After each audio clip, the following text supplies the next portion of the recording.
Don't skip this, because one of these Pennsylvania locations is still active, and most people would walk straight into it without noticing the warning signs. Tonight, you're not just hearing scary stories, you're hearing patterns, repeated details from real Pennsylvania cases, houses that never fully empty, roads where time doesn't match the distance, police reports that were quietly sealed. On Vesper Shroud, we don't just tell horror stories. We document real locations and recurring signs that appear again and again. If you want true horror stories tied to real American places, and you want to recognize when something isn't right, subscribe now. Because by the end of this video, you'll start noticing things other people ignore. Story 1. Pennsylvania house that was never sold. There is a house at the end of Gravel Spur Road in rural Pennsylvania that does not exist on any official record. And I know this because I spent 3 weeks trying to prove that it did. I am not a ghost hunter. I am not someone who chases scary stories for fun. I am a 47-year-old property title researcher from outside Pittsburgh. And for most of my career, the scariest thing I ever encountered was a lien that had not been properly discharged. I am telling you this because I need you to understand that what happened to me on that road, in that county, inside that house, was not the result of an overactive imagination. It was the result of following the evidence exactly where it led, and discovering that some doors, once opened, do not close again the way you left them. It started with a routine assignment. A development company out of Philadelphia wanted to acquire a stretch of land in Fayette County, and they needed clear title on every parcel in the affected area. Most of it was simple work: farmland, a few residential lots, an old church property that had been donated to the county decades ago. I had done hundreds of jobs like it. I expected this one to take a week, maybe 10 days at the most. Then I pulled the records on parcel 7-114B. The address associated with that parcel was 9 Gravel Spur Road. The physical description in the county database matched what I could see on satellite imagery: a 2-story wood frame house set back from a gravel lane, surrounded by a thick wall of oak and pine trees, with what looked like an old barn or outbuilding collapsed behind it. The kind of place you see all over rural Pennsylvania. Nothing about it looked alarming from above, but the ownership chain was wrong. Not incomplete, wrong. The last recorded deed transfer on that property was dated 19 years ago, and the name on that transfer was listed simply as the Alderman Trust. No first name, no trustee signature that I could verify, no corresponding trust document in the county recorder's office. The property had paid no taxes for 19 years and had accumulated no lien for non-payment. It was as if the county had simply forgotten it existed, or had been instructed to look away. I called the recorder's office. The woman who answered was polite and unhelpful. She told me their records showed the same thing my records showed, and that she could not explain the discrepancy. I called the county assessor. I got a voicemail that was never returned. I drove to the courthouse in Uniontown and sat in front of a microfiche reader for 4 hours, going back through physical records that predated the digital system, and what I found there made the hair on the back of my neck stand up in a way that no document had ever done before. That property had been sold 5 times in the previous 40 years. 5 separate deed transfers, each one properly witnessed and notarized, each one involving a different family. The Morrows in 1981, the Callahan family in 1987, a couple named Vesper in 1994, a single man listed as David Orr in 1998, and then the Alderman Trust in 2005. 5 sales, 5 sets of owners, and not a single one of those families appeared anywhere in the subsequent public record. No forwarding address, no voter registration, no death certificate, no property purchase anywhere else in Pennsylvania or in any neighboring state that I could find through the standard databases I use for my work.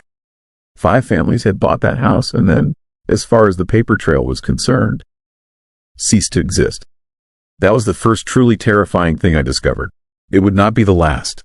I drove out to Gravel Spur Road on a Tuesday afternoon in late October, and the weather was doing that thing it does in western Pennsylvania in the fall, where the sky turns the color of old pewter and the light feels like it is coming from somewhere other than the sun. The road was exactly what its name promised: a single lane of packed gravel cutting through second-growth forest, the kind of place where your cell signal drops to nothing and the trees press close on both sides like they are leaning in to hear what you are saying. The house was there. Of course it was there. I had seen it on the satellite image, and I had driven 30 miles to confirm it with my own eyes, and yet when I pulled my truck to a stop at the edge of the gravel lane and looked at it through my windshield, I felt a chill that had nothing to do with the temperature outside. Something about the proportions of it were wrong. Not dramatically wrong, Not haunted house movie wrong. Just slightly off in a way that I could feel but not immediately name. The windows were too tall and too narrow. The porch overhang sat at an angle that did not quite match the slope of the roof above it. It was as if someone had built the house from a description of a house rather than from an actual blueprint. The lights were off. It was mid-afternoon. I noted that, and I got out of my truck. The nearest neighbor was a man named Gerald Holt, who lived in a farmhouse about a quarter-mile back up the road toward the main highway. I had stopped there first, hoping to get some local context before I approached the property directly. Gerald was in his 70s, heavy set, with the kind of permanent outdoor tan you see on men who have spent their entire lives working land. He invited me in and gave me coffee without being asked, which is a rural Pennsylvania thing, and he answered my first few questions easily enough. Yes, he had lived on that road his whole life. Yes, he knew the house at the end. Yes, he had seen different families come and go over the years. And then I asked him if he remembered any of those families leaving, and Gerald Holt went quiet in a way that felt very different from an ordinary pause. He looked down at his coffee cup. He turned it slowly in his hands. And he said that he did not, specifically, remember ever seeing any of them go. He remembered seeing moving trucks arrive, on different occasions over the years, at different times. He remembered seeing lights in the windows at night, smoke from the chimney in winter. He remembered, once, hearing children playing somewhere in the woods behind the property, laughter and the sound of something being dragged across gravel. But he could not recall a single morning when he had woken up and seen a moving truck heading back out. The families were simply there, and then they were simply not there anymore, and he had never thought to wonder about the gap between those two facts until I asked him about it. I thanked Gerald and drove down to the house. Up close, the wrongness of it was harder to ignore. The porch boards were solid, not rotted, not sagging, but they were gray in the way that wood gets when it has been weathered for a very long time without any kind of treatment or paint. The windows were clean, not just unbroken, clean, as if they had been wiped recently. There was no dust on the glass, no film of condensation, no cobwebs in the corners of the frames. The front door was painted a dark green that had not faded. I stood on that porch for a long moment, and I listened, and the thing that was most disturbing about that moment was the silence. Not the ordinary silence of a rural property on a quiet afternoon. A heavier silence than that. The kind of silence that you only notice because something that should be there is missing. Birdsong, wind in the leaves, the distant sound of a car on the highway. All of it was simply gone. I knocked. No one answered. I had not expected anyone to answer. I walked around to the side of the house, staying on the grass, and I looked through the window of what appeared to be the kitchen. The room inside was furnished. Not fully, not comfortably, but furnished. There was a table with 2 chairs. There was a lamp on the counter with the cord plugged into the wall. There were dishes stacked on a shelf beside the sink. The sight of those dishes hit me in a way I did not expect. They were just ordinary white dishes, the kind you can buy at any big box store, but the existence of them in that room, in that house, in that place with no documented owner, felt profoundly wrong. Someone had put those dishes there. Someone had arranged them on that shelf. And I had no idea who, or when, or whether they were still somewhere nearby. I went back to my truck and I drove back to my motel in Uniontown, and I told myself I would file a report in the morning noting the title irregularity and recommending that the development company pursue a quiet title action through the courts. That was the professional thing to do. That was the appropriate boundary of my job. I did not file that report in the morning. Instead, I went back. I am not entirely sure why. I have tried to explain it to myself in the months since, and the closest I can come is this. There was something about that house that did not feel finished. Not finished with me, specifically, as if I had been meant to find it, and having found it, I was now required to understand it. I know that sounds irrational. I am telling you anyway because it is the truth. I arrived at Gravel Spur Road just before 7 in the morning, when the sky was the color of a bruise and the mist was sitting low in the hollows between the trees. And from 100 yards down the lane, I could see that the lights in the house were on. Every window on the ground floor was lit. The lamp in the kitchen, the one I had seen with the cord plugged into the wall, was burning. The light in what I assumed was the living room was burning. And there was a light somewhere at the back of the house, deeper inside, casting a faint orange glow through a window I had not noticed before, one that I was almost certain had not been visible from my angle the day before. I sat in my truck for a long time. The lights did not move or flicker. No shadow crossed any of the windows. Nothing changed. I got out of my truck and I walked to the front door and I knocked again, and this time the door swung open. It had not been latched. The knock of my knuckles against the wood was enough to push it inward, and the smell that came out through the open doorway stopped me where I stood. It was not the smell of rot or mold or the particular damp mustiness of an unoccupied building. It was the smell of a house that was lived in. Cooked food, wood smoke, laundry, warm air in an already cold morning. The smell of a place where people existed and moved and breathed. I stepped inside. The interior of that house was wrong in ways that I am still struggling to describe accurately. The rooms were the right size and shape. The ceilings were the right height. The floors were solid under my feet. But the interior layout did not match what I had seen from outside. There were too many rooms. Not dramatically too many. Not an impossible labyrinthine horror movie number of rooms. Just one or two more than the exterior dimensions of the house should have allowed for. A hallway that ran longer than it should have. A back room whose window, when I looked through it, showed a wall of trees that were farther away than the trees I could see when I stepped back outside and looked from the same angle.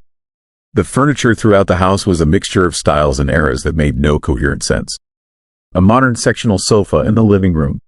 A wooden dining table that looked like it dated from the 1940s.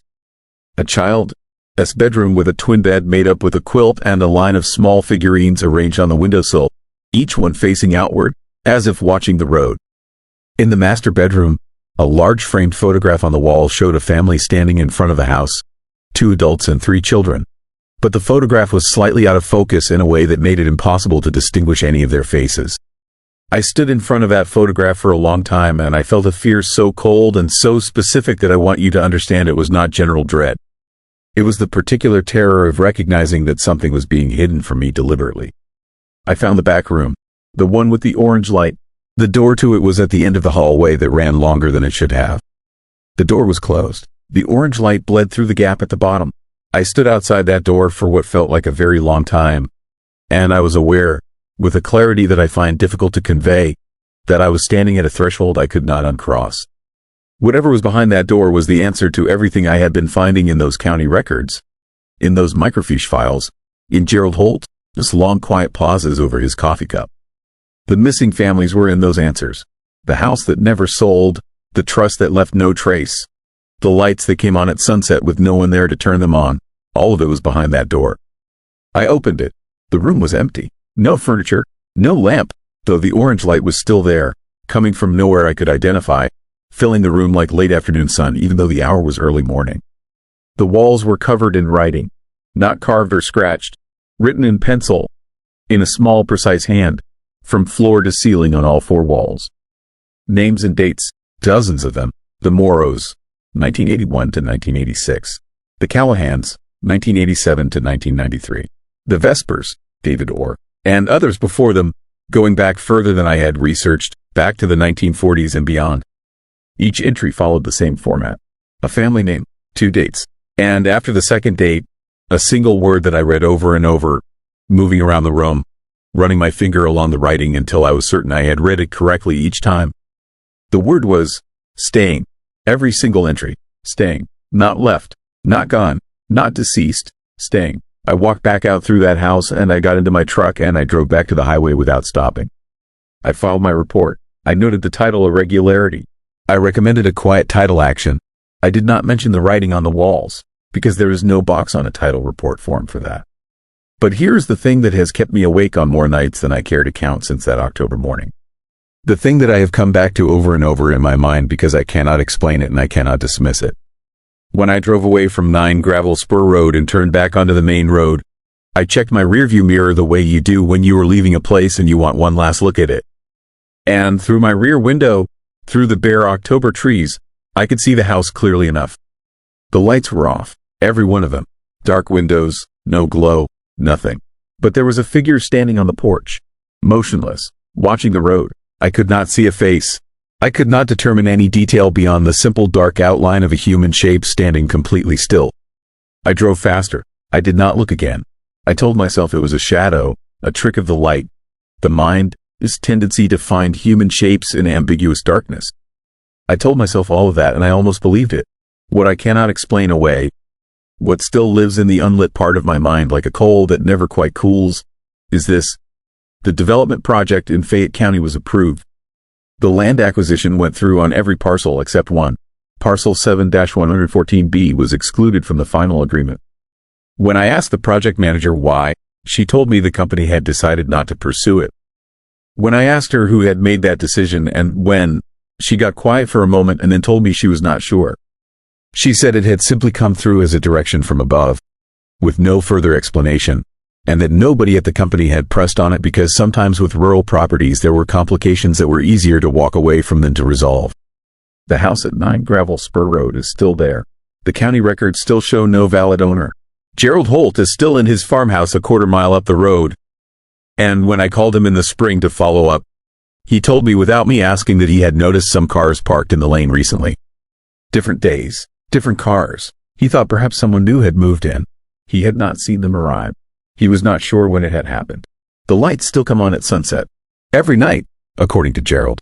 Every single night. If you ever find yourself driving in rural Pennsylvania on a gravel road through October trees, and you see a 2-story house set back from the road with lights burning in every window, I'm asking you, from the particular dark knowledge of someone who has been inside, to keep driving. Do not knock, do not step inside. Do not let yourself believe that the silence around it is peaceful or that the warmth coming through the open door is an invitation. Because the families who went in before you did not find it terrifying, either. Not at first. And whatever is inside that house is in no hurry. It has been waiting in one form or another for the better part of a century, and the writing on the walls of that back room makes one thing very clear. It always gets to say the last word, and the last word is always staying. Story 2. Forest that returned the wrong man. There is something that nobody tells you about disappearing. Nobody warns you that the most terrifying part is not the darkness, not the cold, not the hunger. The most terrifying part is coming home and realizing that something came back with you. Or worse, that something came back instead of you. This is not a story I wanted to tell. For 3 years I kept it buried, kept it in a box inside my chest where I could feel it pressing against my ribs every single night. But I cannot carry it anymore. So listen closely, because what I am about to confess is the most disturbing, most haunting thing that has ever happened to my family. And I am still not sure it is over. My name is Daniel Marsh. I am a 51-year-old man from Clearfield County, Pennsylvania. I worked 22 years as a utility line supervisor. I coached Little League for 6 seasons. I grilled burgers every 4th of July, and I knew every neighbor on my street by name. I was the most ordinary man you could imagine. And that is exactly why this story is so terrifying. Because if it could happen to me, it can happen to anyone. It can happen to you. It started on a Saturday in late October, 3 years ago. The kind of morning that feels carved out of autumn itself. The sky was that deep, bruised gray that sits low over the Pennsylvania hills in fall.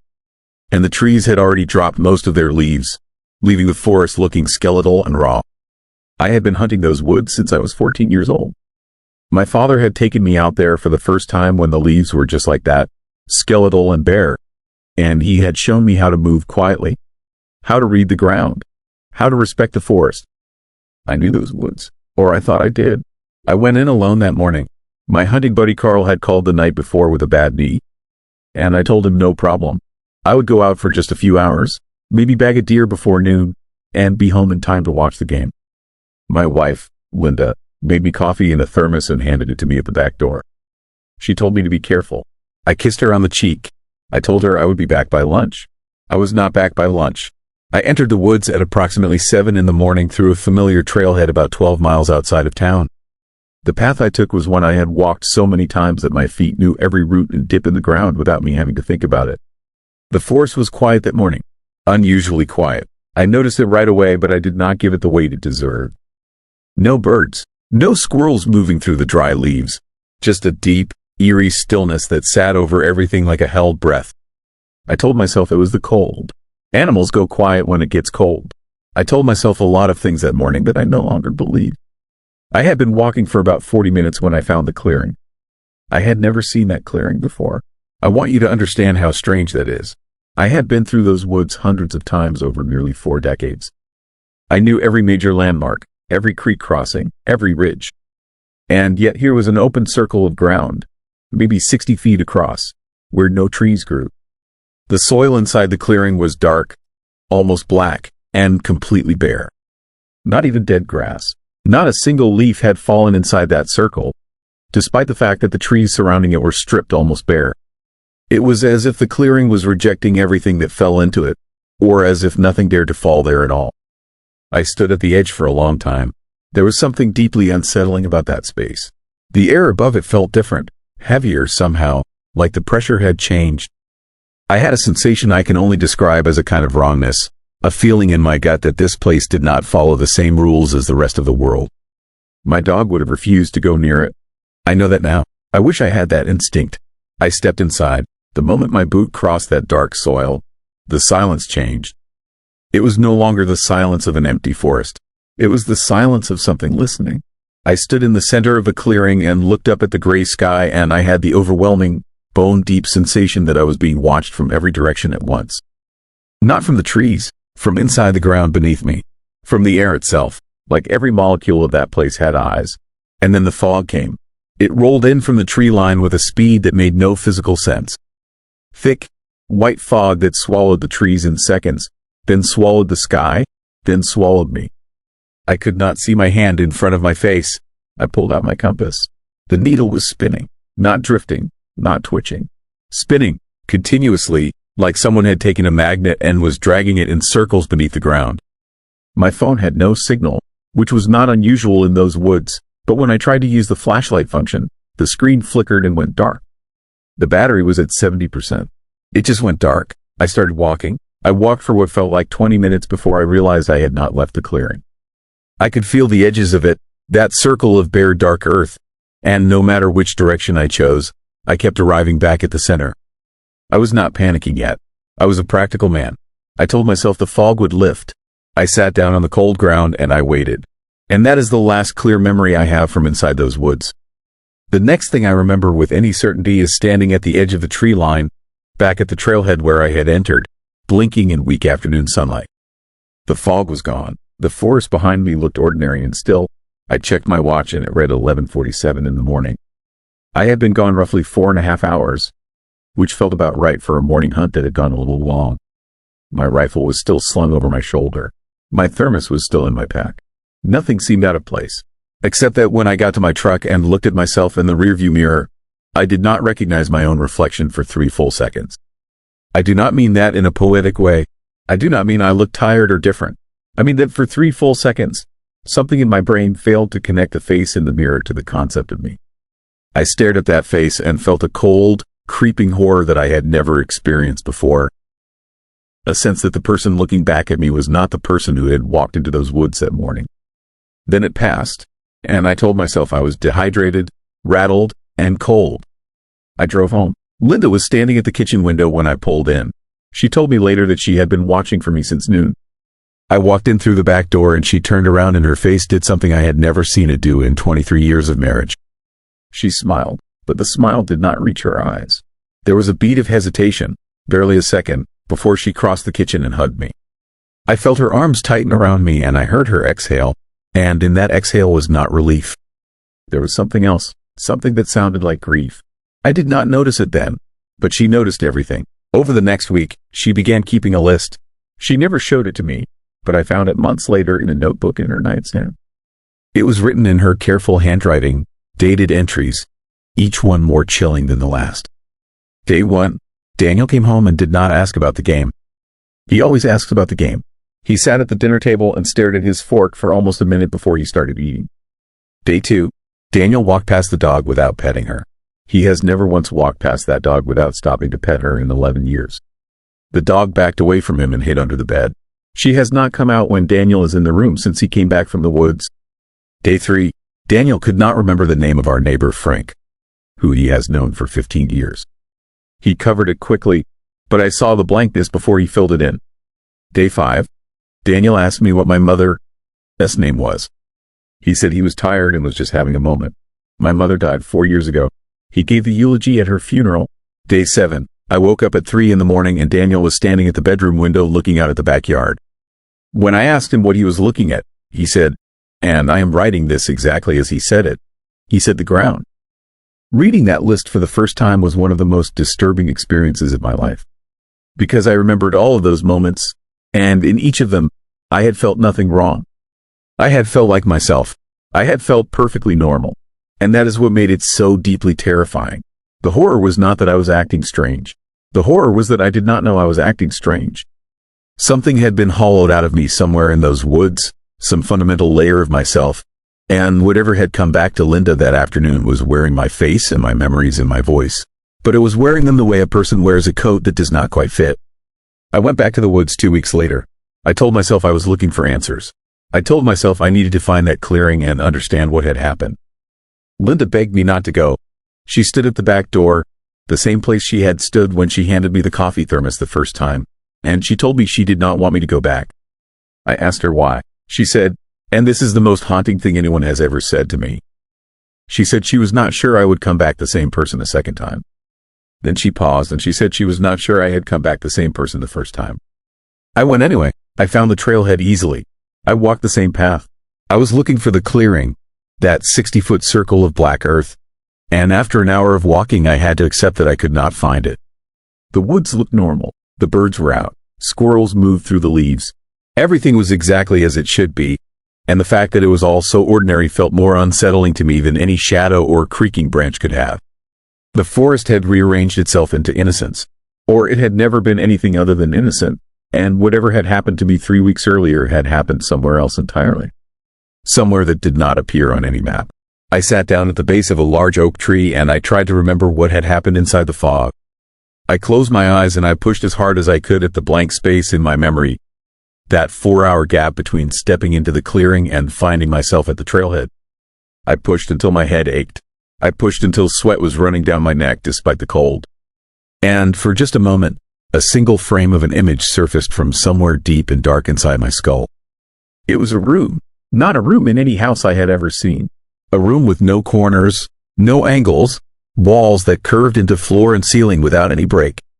The walls were the color of old bone. There was no light source, but there was light, dim and sourceless and cold. And in the center of that room there was a shape, not quite a shadow, not quite solid, something that existed in the space between those two things, a darkness with weight and intent and a kind of terrible patience. And it was looking at me, not at my face, not at my body, at something inside me, something central, something that I did not have a name for but that I understood in that moment was the core of what made me myself. And then the memory was gone again, snapped back down into the dark. And I was sitting against an oak tree in ordinary Pennsylvania woods with a headache and a cold wind cutting through my jacket. I never told Linda about that memory. I never told anyone. Not until now. I want to be careful here, because I am not a man who believes in the supernatural. I spent 51 years being skeptical of ghost stories and urban legends and things that go bump in the night. I am the kind of man who explains strange noises with drafty windows and old pipes.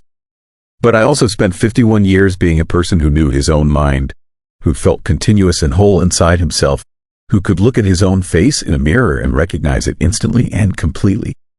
That continuity is gone now. There is a seam in my life at that October morning, a fault line, and everything on either side of it does not quite match up the way it should. The dog never came back to me. In 11 years, she had slept at the foot of our bed every single night. After I came home from the woods, she slept in the hallway with her face turned away from our door. She passed away 8 months later, and in her final hours, when every other member of the family was in the room with her, she pulled herself to the far corner and kept her eyes on me until she was gone. Animals know things that people have spent centuries learning to ignore. My son drove up from Pittsburgh to visit about 6 weeks after it happened. He is 30 years old, a practical, no-nonsense kind of man who takes after me. Or who used to take after me. He sat across from me at the dinner table, and about halfway through the meal he went quiet in a way that had nothing to do with the food. I watched him watching me, and I saw in his eyes the same careful, frightened appraisal that I had learned to recognize in Linda's eyes. After dinner he took Linda outside on the back porch and I watched them through the kitchen window. I could not hear what they were saying, but I could see Linda nodding slowly, her arms wrapped around herself in the cold. And I could see my son running his hand over his jaw the way he does when he is trying to process something deeply disturbing. He left the next morning. He hugged me at the door with the same fractional hesitation that Linda had shown when I first walked back into the kitchen. That half-second pause before contact. That almost imperceptible flinch. I have thought about what happened in those Pennsylvania woods every single day for 3 years. I have thought about the clearing with its black, bare soil and its heavy air. I have thought about the spinning compass needle and the dead phone and the fog that moved like something alive. I have thought about that room with no corners and that shape that was watching not my face, but the thing inside me that made me. And I have come to a conclusion that I cannot prove and cannot disprove, and that wakes me up at 3 a.m. with my heart slamming against my ribs. I do not think the forest took me somewhere. I think the forest showed something else the way in. I think that clearing was a door, and the fog was the door opening, and something came through that door and looked at me the way a person looks through a window at a house they want to occupy. And I think that when the fog lifted and I walked back to my truck, the occupancy had already happened. Not completely, not all at once, more like a photograph that is still developing, still slowly resolving into its final image. I still know my name. I still know my wife and my son and my house and my history. I know what I like for breakfast and what baseball team I root for and every word of every song my father used to sing. But there are moments, coming more frequently now, where I catch myself in the middle of an ordinary action, washing a dish, tying a shoe, and I feel the seam again. That fault line. And for just a moment, the action feels like something I am performing rather than something I am doing. Like watching myself from slightly outside myself, like an actor who has learned a role extremely well but who can still feel the edges of the performance. Linda sleeps with the light on now. She has slept with the light on every night for 3 years, and she has never once explained why, and I have never once asked. We both know why. The light is not for her comfort. The light is so she can see me clearly if she wakes up in the dark. I am telling you this story because I have reached a point where silence feels more dangerous than speaking. And because somewhere in Pennsylvania, there is a clearing in the woods with black, bare soil and air that weighs too much. And if you are the kind of person who walks alone in the forest in late October, I need you to know what I know. If you find a circle of ground where no leaves have fallen, where no grass grows, where the air feels like pressure rather than air, do not step inside it. Turn around and walk back to your truck and drive home, and do not look in the rearview mirror until you are back on the highway. And if you have already stepped inside, if you are already home and the dog is watching you from the far corner of the room, and your family is smiling at you with that careful, frightened smile, and you catch yourself wondering for just a moment who exactly is watching your hands wash that dish, then I'm sorry. I am genuinely, deeply sorry. Because the most terrifying thing I have learned in 3 years of living with this is not the memory of that room, not the compass spinning, not the fog or the darkness or the shape with its patient, terrible gaze. The most terrifying thing is that I am no longer certain which side of the door I am on. And some nights, in the silence of that lit bedroom with Linda, who's quiet breathing beside me, I think that whatever came through that door in the Pennsylvania woods might be asking itself the exact same question. Story 3. Pennsylvania 9/11. Call from inside the walls. There is a sound that human beings are not supposed to hear inside their own homes. And once you hear it, nothing about the place you sleep in will ever feel safe again. It is not a creak. It is not the house settling. It is not pipes expanding in the cold. It is the sound of weight shifting deliberately, of something with intention moving through a space that should contain nothing but insulation and old wood. It is the sound of something that knows you are listening. I heard that sound for the first time on a Wednesday night in late November, and by the time I understood what it meant, the most terrifying chapter of my life had already begun. I am 43 years old. I work in logistics for a regional trucking company outside of Harrisburg, Pennsylvania. I am the kind of man who checks the locks twice before bed, who keeps a flashlight on the nightstand, who considers himself practical and grounded and not given to fear or fantasy. I am telling you these things about myself because I need you to know who I was before that house changed me. I need you to understand that what I experienced was not the product of an anxious mind or an overactive imagination. It was real. The 911 recording is real. The police report is real. And the thing inside my walls was real in ways that I still do not have adequate language to describe. I moved into the house on Dairy Road in October. It was a rental, a 2-story colonial built sometime in the 1960s, set at the end of a long driveway lined with maple trees that had already dropped most of their leaves by the time I arrived. The landlord was a quiet man named Burgess who lived 40 miles away and communicated almost entirely by text message. The rent was below market, which I attributed to the location, rural enough that you could not see any neighboring house from the windows, and to the age of the building, which had the kind of cosmetic wear that suggested decades of deferred maintenance without any structural problems. The bones were good, the realtor type would say. I thought the bones were fine. I did not yet understand how wrong that phrase would come to feel. The first month was ordinary. I unpacked. I learned which light switches controlled which fixtures. I found the breaker box in the basement and the water shut-off behind the utility room wall. I noticed that the upstairs hallway had a cold spot near the linen closet that no amount of thermostat adjustment could seem to reach. And I noted it as a drafty old house problem and nothing more. I slept fine. I cooked in the kitchen. I watched television in the living room. I did everything a person does in a new home when the new home is simply a new home and nothing else. The sound started on a Wednesday. I had been in bed for maybe an hour, not yet fully asleep, lying in that half-conscious state where your thoughts start to lose their edges and drift. The bedroom was dark and the house was quiet, with that particular rural quiet that takes some getting used to if you have spent years living near traffic and neighbors. And then, from somewhere above me and to the left, I heard it. A slow, deliberate scraping. Not a single scrape, a series of them, with pauses in between, like something moving a few inches and then stopping, and then moving again. 3 or 4 cycles of this, and then nothing. I lay there in the dark for a very long time after the sound stopped, and I went through the list that I think every rational person goes through in that situation. Squirrel in the attic. Raccoon, maybe. A branch dragging across the roof. Old ductwork contracting in the cold. I cycled through every explanation I could generate, and by the time I had exhausted the list, I was almost calm enough to sleep. Almost, because underneath the calm there was a small, cold, unreasonable certainty that what I had heard was not any of those things, and that the pauses between the sounds had been just slightly too irregular, too varied, too purposeful to belong to any mechanical or natural process I could name. I did not call anyone. I got up, I checked the upstairs hallway. I found nothing. I went back to bed.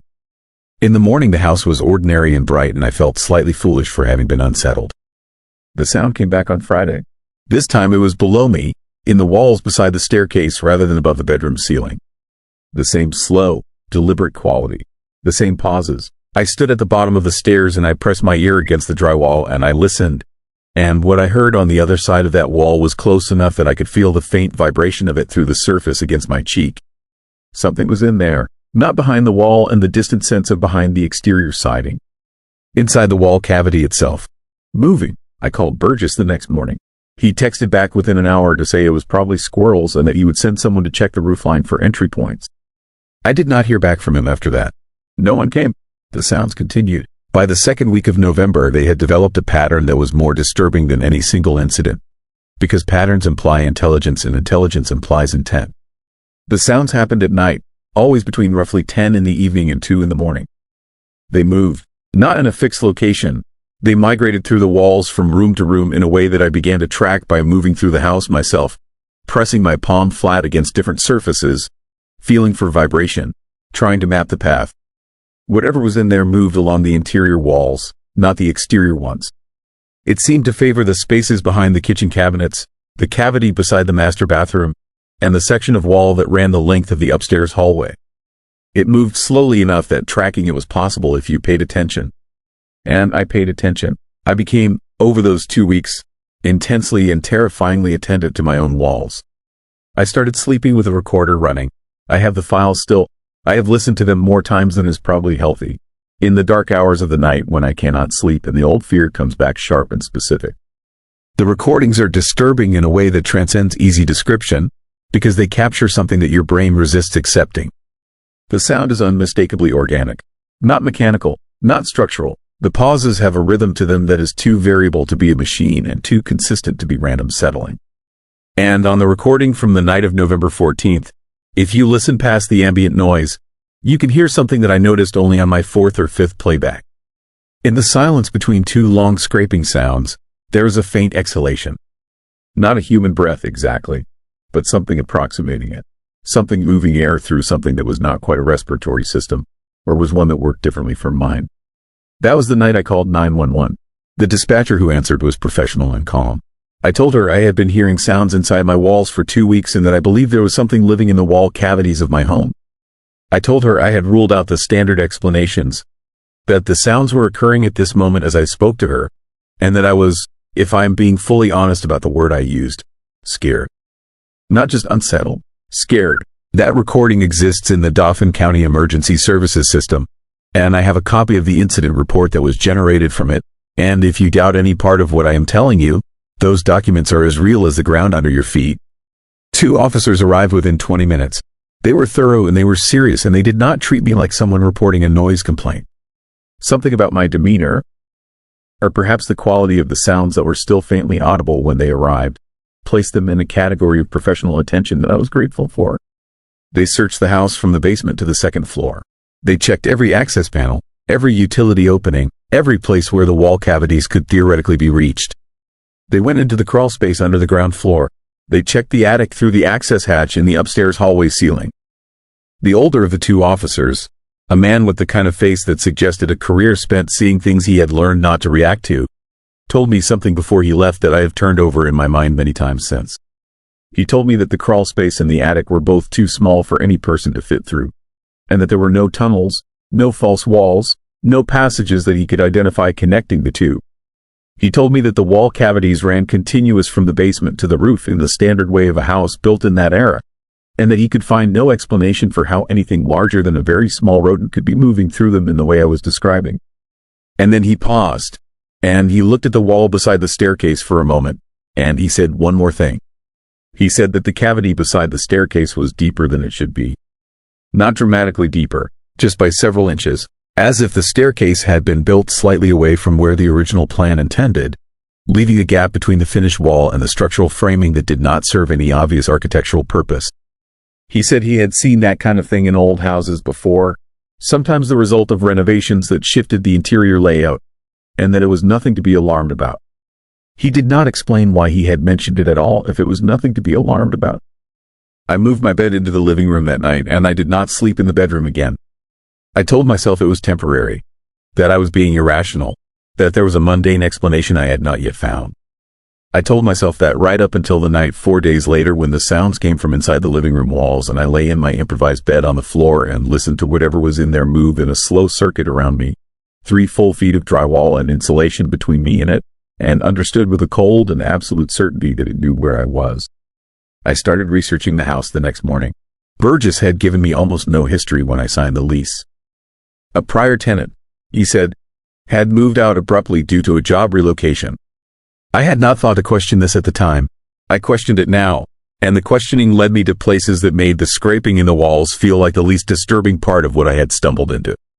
The county property record showed 4 tenants in the previous 8 years. 4 separate lease agreements, each one terminating early. The one before me had lasted 11 months. The one before that, 7. The one before that, 4 months and 2 weeks.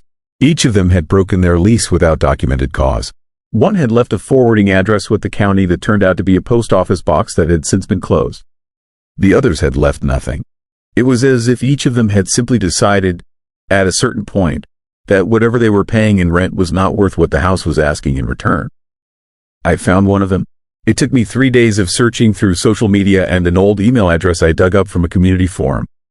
She was a woman named Patricia who had rented the house for those 7 months and who, when I reached out to her, did not respond to my first message.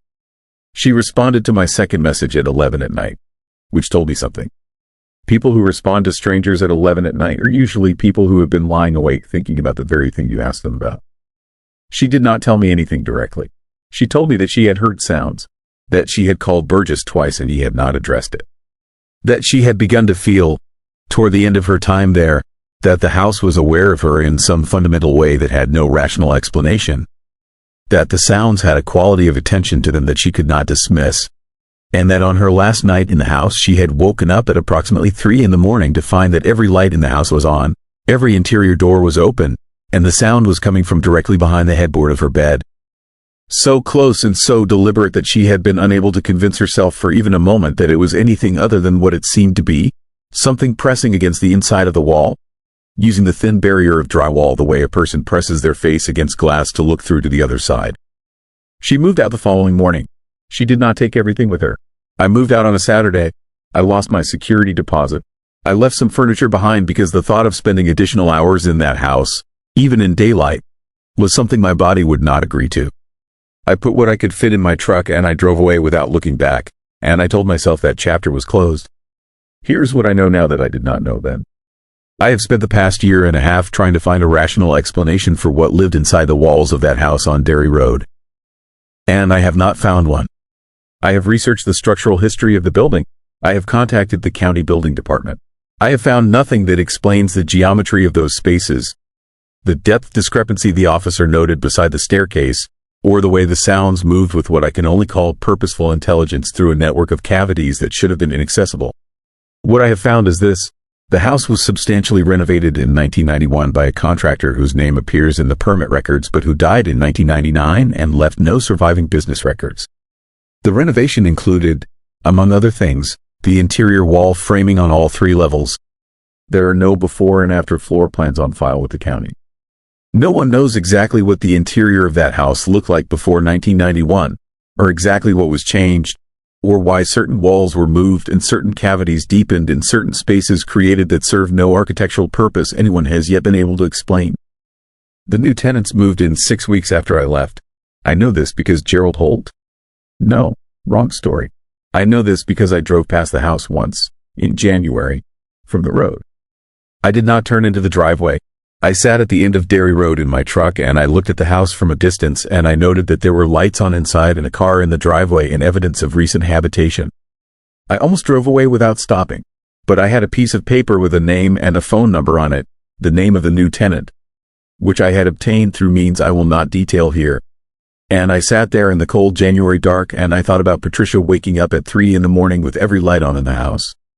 I thought about the officer standing in front of that wall with the look on his face of a man who had decided not to finish a sentence. I thought about the sound of something exhaling inside a wall cavity at 2 in the morning, patient and slow and completely aware. I put the piece of paper in my glove compartment and I drove home. I have told myself many times that I made the right call, that there was nothing I could have told them that they would have believed before experiencing it themselves, and that once they experienced it for themselves, they would understand exactly the way I understood and every tenant before me understood, and they would make the same decision that all of us made. That the most terrifying thing about that house is not what is inside the walls. It is that whatever is inside the walls has been there for a very long time, and it is still there, and it has outlasted every single person who has ever lived inside it. The sounds I heard in those walls were not random. They were not mechanical. They were the sound of something that had found a way to exist in the hidden architecture of a place that human beings treated as their home. Patient in the darkness between the drywall and the wood, learning the habits and the rhythms of the people on the other side of that thin surface, waiting in the way that only things with very long timelines can wait. Burgess still rents that house. The listing is still up. The rent is still below market. And if you are ever in Dauphin County looking for a place to live, and you find a 2-story colonial on a long driveway lined with bare maple trees where the price seems a little too good for the location, I am asking you to think about what that gap between the expected price and the actual price might represent. Because some discounts exist for a reason, and the reason is always something the landlord is hoping you will not notice until you have already signed the lease and moved your bed in and turned off the lights for the very first time and lain there in the dark waiting for sleep to come. And then, from somewhere inside the wall beside you, just a few inches from your ear, you hear it. Something shifting, something waiting, something that has been there the whole time. Story 4. Missing mile marker on Route 611. What would you do if you lost an hour of your life on a road you have driven 100 times before? Not fell asleep, not zoned out, just lost it, clean and complete, like a page torn from a book. No memory, no explanation, no record of where you went or what happened to you in that missing hour. That is not a hypothetical question. That is exactly what happened to me on Route 611 in Pennsylvania. And what I found when I started looking for answers was so deeply disturbing, so fundamentally terrifying, that there are nights I wish I had never looked at all. My name is Ray Colton. I am 53 years old. I drove that road for 11 years without incident. And then one Tuesday night in November, the road decided it was done letting me pass through without paying a price. I need you to stay with me on this, because what I am about to tell you is going to sound like the kind of story you hear at a bar from a guy who has had too many. I promise you it is not. I have the gas station receipts. I have the phone records. I have the documentation from a doctor who spent 4 hours running tests on me the morning after it happened and who, at the end of those 4 hours, looked at me with an expression I can only describe as carefully neutral and told me that everything appeared to be within normal ranges. What he did not say, what I saw him not say, was that he had no explanation for the fact that my core body temperature was 2 degrees below normal, that both of my watches, one digital and one mechanical, had stopped at the exact same time, and that there was a 3-inch arc of broken capillaries across the back of my left hand in a pattern that no one, including the doctor, could account for. Route 611 runs through some of the most quietly beautiful and genuinely eerie countryside in the eastern United States. It stretches through Bucks County and northward through Monroe County, cutting through small towns and dense forest and occasional patches of open farmland that look like they belong to a different century. I drove it regularly for work, a route I knew well enough to navigate on autopilot.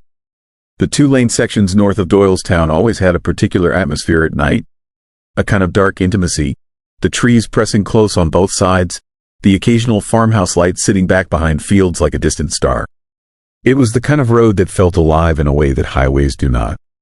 I used to find that quality peaceful. I do not find it peaceful anymore. The night it happened was a Tuesday in the second week of November. I had been at a client meeting in Stroudsburg that ran long, and I was heading south on 611 around 9 in the evening. The temperature was in the low 30s and the sky was completely clear, one of those sharp, cold November nights where the stars look closer than usual and the landscape has a kind of hard, crystalline quality in your headlights. I had my coffee in the cup holder, the radio on low, and a drive of about an hour and 20 minutes ahead of me. Nothing unusual, nothing that felt like the beginning of something horrifying. That is the part that still unsettles me most. There was no warning, no creeping dread, no sense of approaching darkness. Just a normal night on a familiar road, and then something else entirely. I remember passing through the small community of Kintnersville. I remember the bridge over the Delaware Canal and the particular way the road curves left and climbs slightly past the old stone buildings at the edge of town. I remember checking my dashboard clock and noting it was 9:22. I remember thinking I would be home before 11, which was good because I had an early call the next morning. These are my last solid memories before the gap. What comes next is not a memory. It is more like the edge of one, the way you can sometimes feel the shape of a dream after waking, even when the content has dissolved.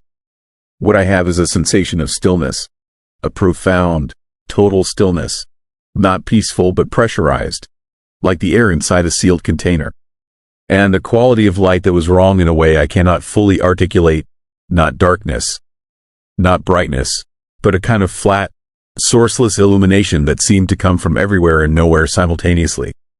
And a sound, or the ghost of a sound, so low it was more vibration than noise, a frequency that seemed to move through my chest rather than my ears. And then I was on Route 611, sitting in my car at the side of the road, engine running, headlights on, staring through my windshield at a wall of dark trees. The dashboard clock read 10:31. I sat there for what must have been 2 full minutes before that number actually landed in my brain. 10:31. I had passed through Kintnersville at 9:22. I was driving a section of road with no towns, no stops, nothing to pull off for. There was no reason, none, for an hour and 9 minutes to have passed. I was not asleep. My seat was not reclined. My coffee was in the cup holder exactly where I had left it, and when I touched it, it was stone cold, which it absolutely would not have been if only a few minutes had passed. It was as cold as the November air outside. It had been cold for a long time. My phone had no signal, which was not unusual for that stretch, but when I looked at the call log, there were 2 outgoing calls placed from my phone during that missing hour. Both to a number I did not recognize, a Pennsylvania area code, but a number I had never dialed before in my life. Both calls lasted less than 30 seconds. I have no memory of making those calls. I tried calling the number back 3 times over the next week and reached nothing. Not a disconnected message, not voicemail. Just a tone I had never heard before, a single sustained note that made my back teeth ache, and then silence. I pulled back onto Route 611 and I drove. I kept my eyes on the road and I drove, and I did not stop until I reached the first gas station south of Kintnersville. About 7 miles down the road, I pulled in under the lights and I sat in my car and I tried to reconstruct the hour. I tried to find even a fragment, a single genuine memory from between 9:22 and 10:31.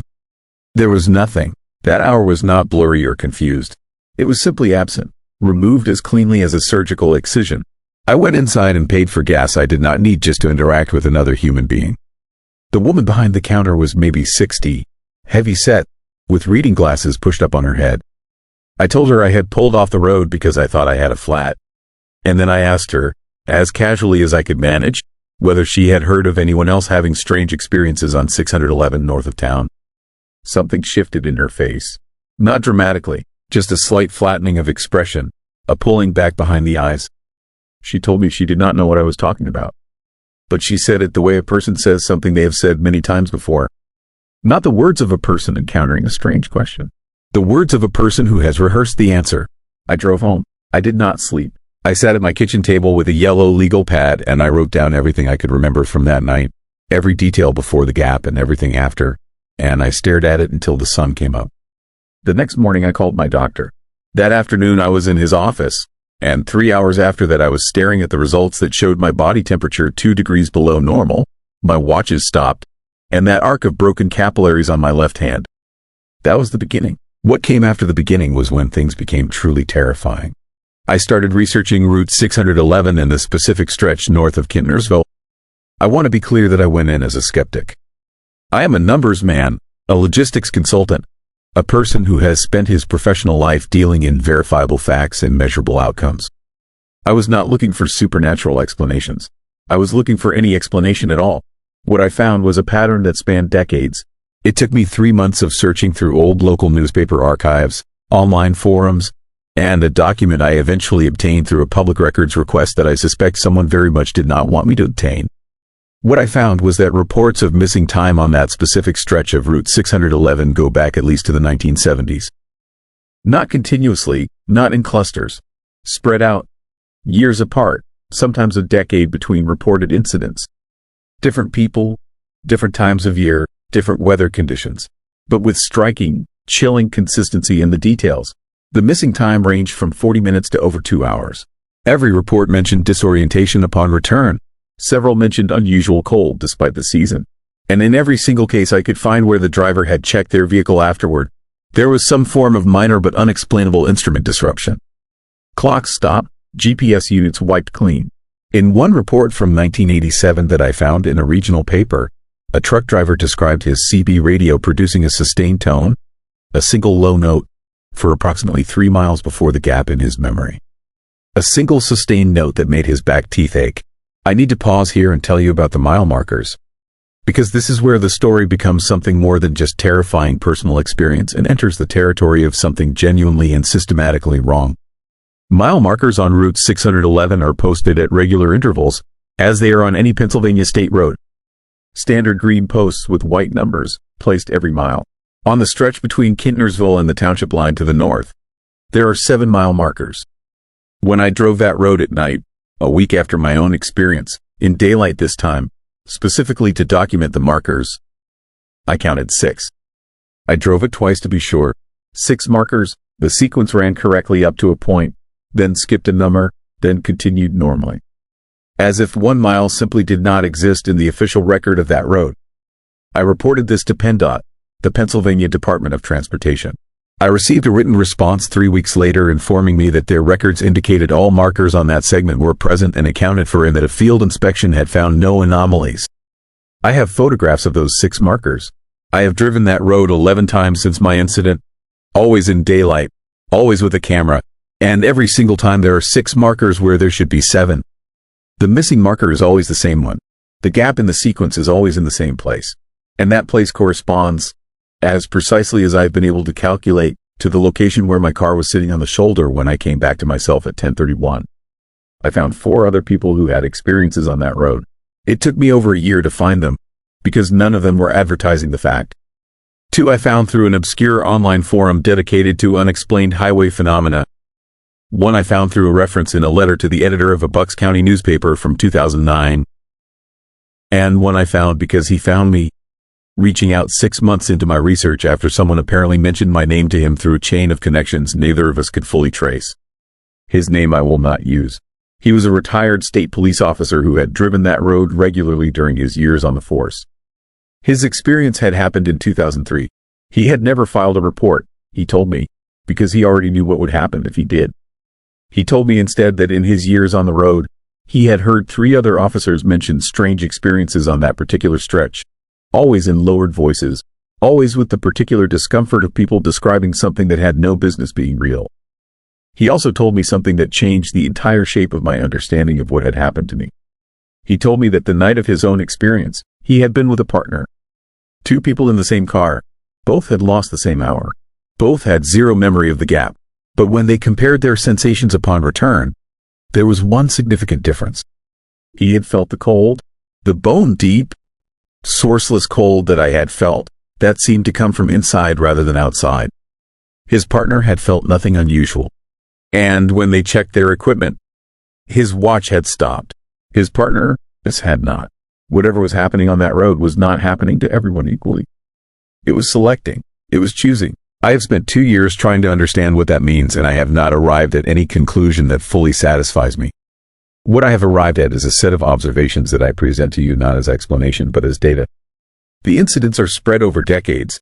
They involve people traveling alone or in pairs. They occur at night, always at night, though the specific time varies. The stretch of road where they happen corresponds to an area that, when I researched the land records, has an interesting history of ownership disputes, survey inconsistencies, and at least one documented instance from the 1940s of a county surveyor filing an amended report that noted what he described as a persistent discrepancy in his instrument readings over a specific quarter mile. That surveyor's report sat in a county archive folder for 80 years. Nobody had pulled it before I did. The folder had dust on it that suggested it had not been touched in a very long time. I want to tell you about the last time I drove Route 611 at night. I know I said I only drive it in daylight now. That was true until 4 months ago, when I had a late meeting that ran over and found myself on that road after dark without having planned for it. I knew where I was. I was paying attention. I had my phone recording video through the windshield, something I had started doing when driving that road after my research had progressed far enough that I wanted documentation. When I reached the segment north of Kintnersville, I slowed to well below the speed limit. I was watching the mile markers. I watched the sequence climb correctly. I watched the point where the missing marker should have been. And as I passed through that spot, the exact spot where no marker stood and no official record acknowledged a gap, the video on my phone stopped recording. Not cut off. Not ran out of storage. The app just stopped. When I checked it, the last 3 seconds of footage before the stop were not dark. They were not corrupted. They were simply missing from the file. The file contained footage right up to the moment before that stretch, and then resumed on the far side of it, as if the camera had been moved forward in time. I was through the segment before I processed what had happened. My clock showed the correct time. I had not lost an hour, but something had noticed me. Something in that stretch of Pennsylvania road, in that mile that does not officially exist, had reached into my recording and taken those 3 seconds the same way it had once taken an hour of my life.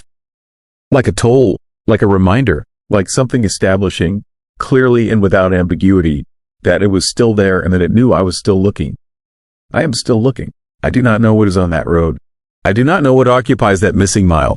I do not know why it takes time from certain people and leaves others untouched, or what it does with the time it collects, or whether the hour I lost is simply gone, or whether it is somewhere, intact, preserved in whatever kind of space exists between the last mile marker and the one that should come after it. I do not know why my phone dialed that number twice in the dark of that missing hour, or what I said, or what, if anything, answered. What I know is this: the reports on Route 611 continue, just as they have for decades, just as they apparently will for decades more, appearing every few years in the accounts of ordinary people who drove a familiar road and came out the other side missing something they will never fully recover. State transportation officials find no anomalies. The mile markers are recorded as complete. The data shows nothing wrong. The road goes about its business, carrying its traffic north and south through the cold Pennsylvania nights, and most people pass through without incident, and some people do not. If you drive Route 611, I am not telling you to avoid it. You probably could not avoid it even if you wanted to. You have no way of knowing which night is the wrong night. Which passage through that unnamed stretch will cost you. What I am telling you is to check your clock when you enter and check it again when you leave. Keep your phone recording. Pay attention to the mile markers and count them carefully.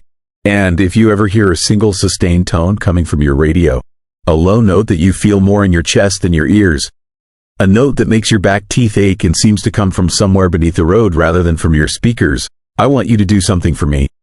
I want you to drive faster. I want you to keep your eyes forward and not on the trees and not on the shoulder and not in your mirrors. I want you to drive faster and not stop until the lights of the next town are directly in front of you and you are surrounded by other people and other cars and the ordinary, unremarkable evidence of the world, you know. Because whatever is in that missing mile is patient in a way that nothing natural has any right to be. It has been there for at least 50 years and probably longer. It has collected its hours and its tolls and its 3-second fragments of recording, and it has never once been identified or explained or diminished. It waits in the dark between the last marker and the one that should follow, in a stretch of Pennsylvania road that officially does not contain a single anomaly, and it watches the headlights come toward it, and it chooses. I still do not know why it chose me. I still do not know what I said into that phone during my missing hour, speaking into that strange sustained tone in whatever place I was that was not Route 611 and not anywhere I can find on any map. But sometimes, very late at night, in the silence of my house, I hear a tone. Low, sourceless, more vibration than sound. And I check my watches, and I check the clock, and I wait to find out if this time I will remember. Story 5. Cabin at the edge of the Appalachian Ridge. What would you do if you found a warm fireplace and a dinner table set for 4, but no footprints in the frost outside? No car, no road, no sign that any living person had walked to that door within the last hour, or the last year, or possibly ever. That question has kept me awake every night for the past 2 years. And I'm about to tell you exactly what I found up there in those Pennsylvania mountains, because I cannot carry this alone anymore.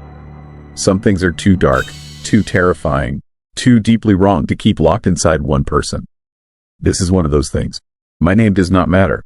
What matters is that I was a field surveyor for a land development company out of Pittsburgh. I had been doing the job for 11 years, hiking remote terrain, mapping coordinates, filing reports on parcels of wilderness most people never knew existed. I had seen bears, flooding, ice storms on exposed ridgelines where the wind could knock a man sideways. I was not a nervous person. I was not someone who spooked easily or let the forest get inside my head. I had never once felt the kind of creeping, bone-deep horror that the Appalachians handed me on that October morning. What I encountered up on that ridge was not a storm. It was not an animal.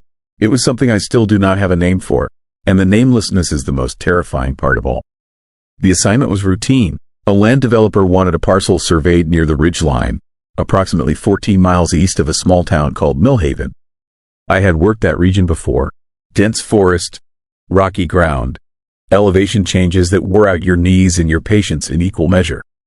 I drove my truck up a logging road that had not seen maintenance in years, parked where the road became impassable, and hiked in with my equipment at first light. The sky was low and gray, the kind of sky that presses down on you like a hand on the back of your neck. There was a thin frost on the ground. The trees were bare and dark against the colorless sky. Every sound I made seemed amplified in that cold, eerie silence. My boots on frozen leaves, my breath in the still air, the creak of my pack straps. Everything too loud, everything wrong. I had been hiking for roughly 90 minutes when I noticed the smell. Wood smoke. Not the distant ghost of old ash, not the faint memory of a fire that burned last week, but fresh, active wood smoke. The kind that tells you a fire is burning right now. Out here, that was disturbing. I was well off any marked trail. The nearest structure on my survey map was a hunting camp that had been decommissioned in the early 90s and was listed as demolished. I checked my GPS unit. I was roughly a quarter mile from the coordinates I had been given. The smoke was coming from that direction. I should have turned around. Every rational part of my brain was already working to construct a reasonable explanation. A hunter who had not registered his camp with the county. A hermit living off the grid. A hiker sheltering from the cold. But something else was operating underneath that rational voice. Something older and quieter and far more honest. And it was already afraid. The forest had gone completely silent around me. No wind.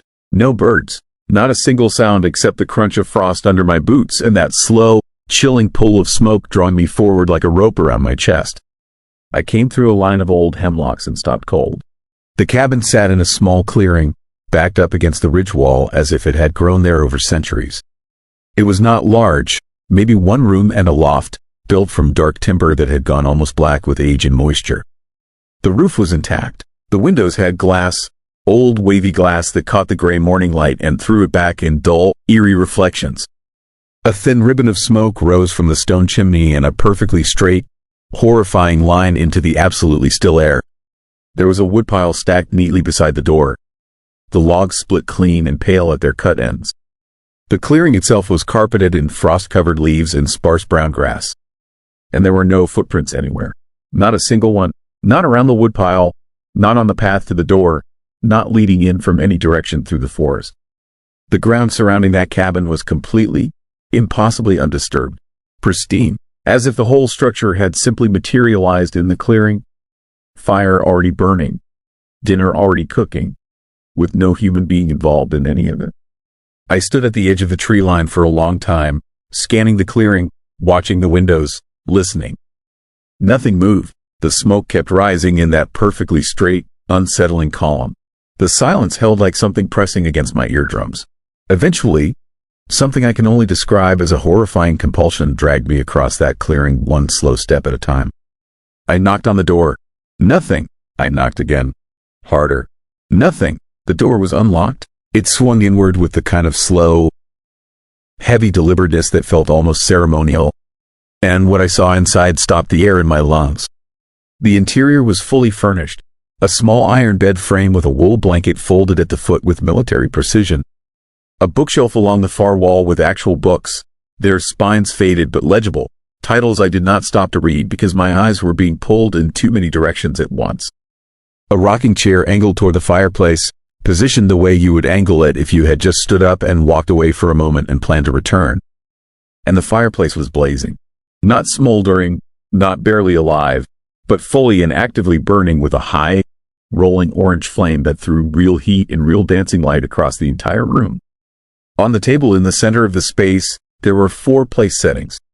4 ceramic plates, 4 ceramic cups, 4 sets of silverware, each arranged with obvious care. In the center of the table sat a cast iron pot with its lid still on. I crossed the room in a daze, my heart beat loud and fast in my own skull, and I lifted the lid. There was stew inside. It was hot. Steam rose from the dark surface in lazy curls. It had been made recently, very recently, within the last hour, maybe less. I backed out of that cabin faster than I have ever moved in my life. I stood in the frost-covered clearing and turned in a full circle, scanning the tree line with wide, frightened eyes. My breath came in short, visible bursts. Every nerve in my body was firing at once, and underneath the fear was something even darker, a creeping sense that I had walked into something I was not supposed to see, that my presence was a violation of something ancient and deeply unsettling.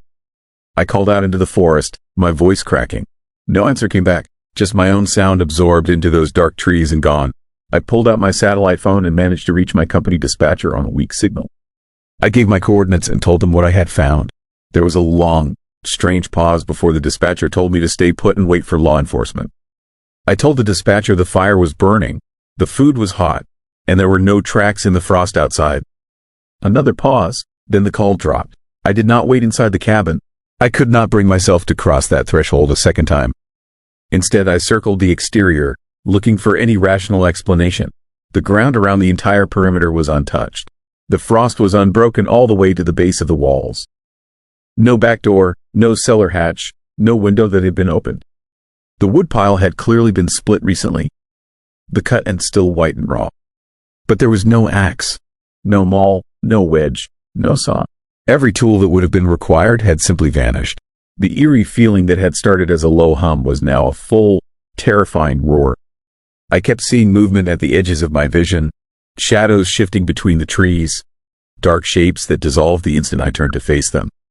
I told myself it was my nervous system playing tricks.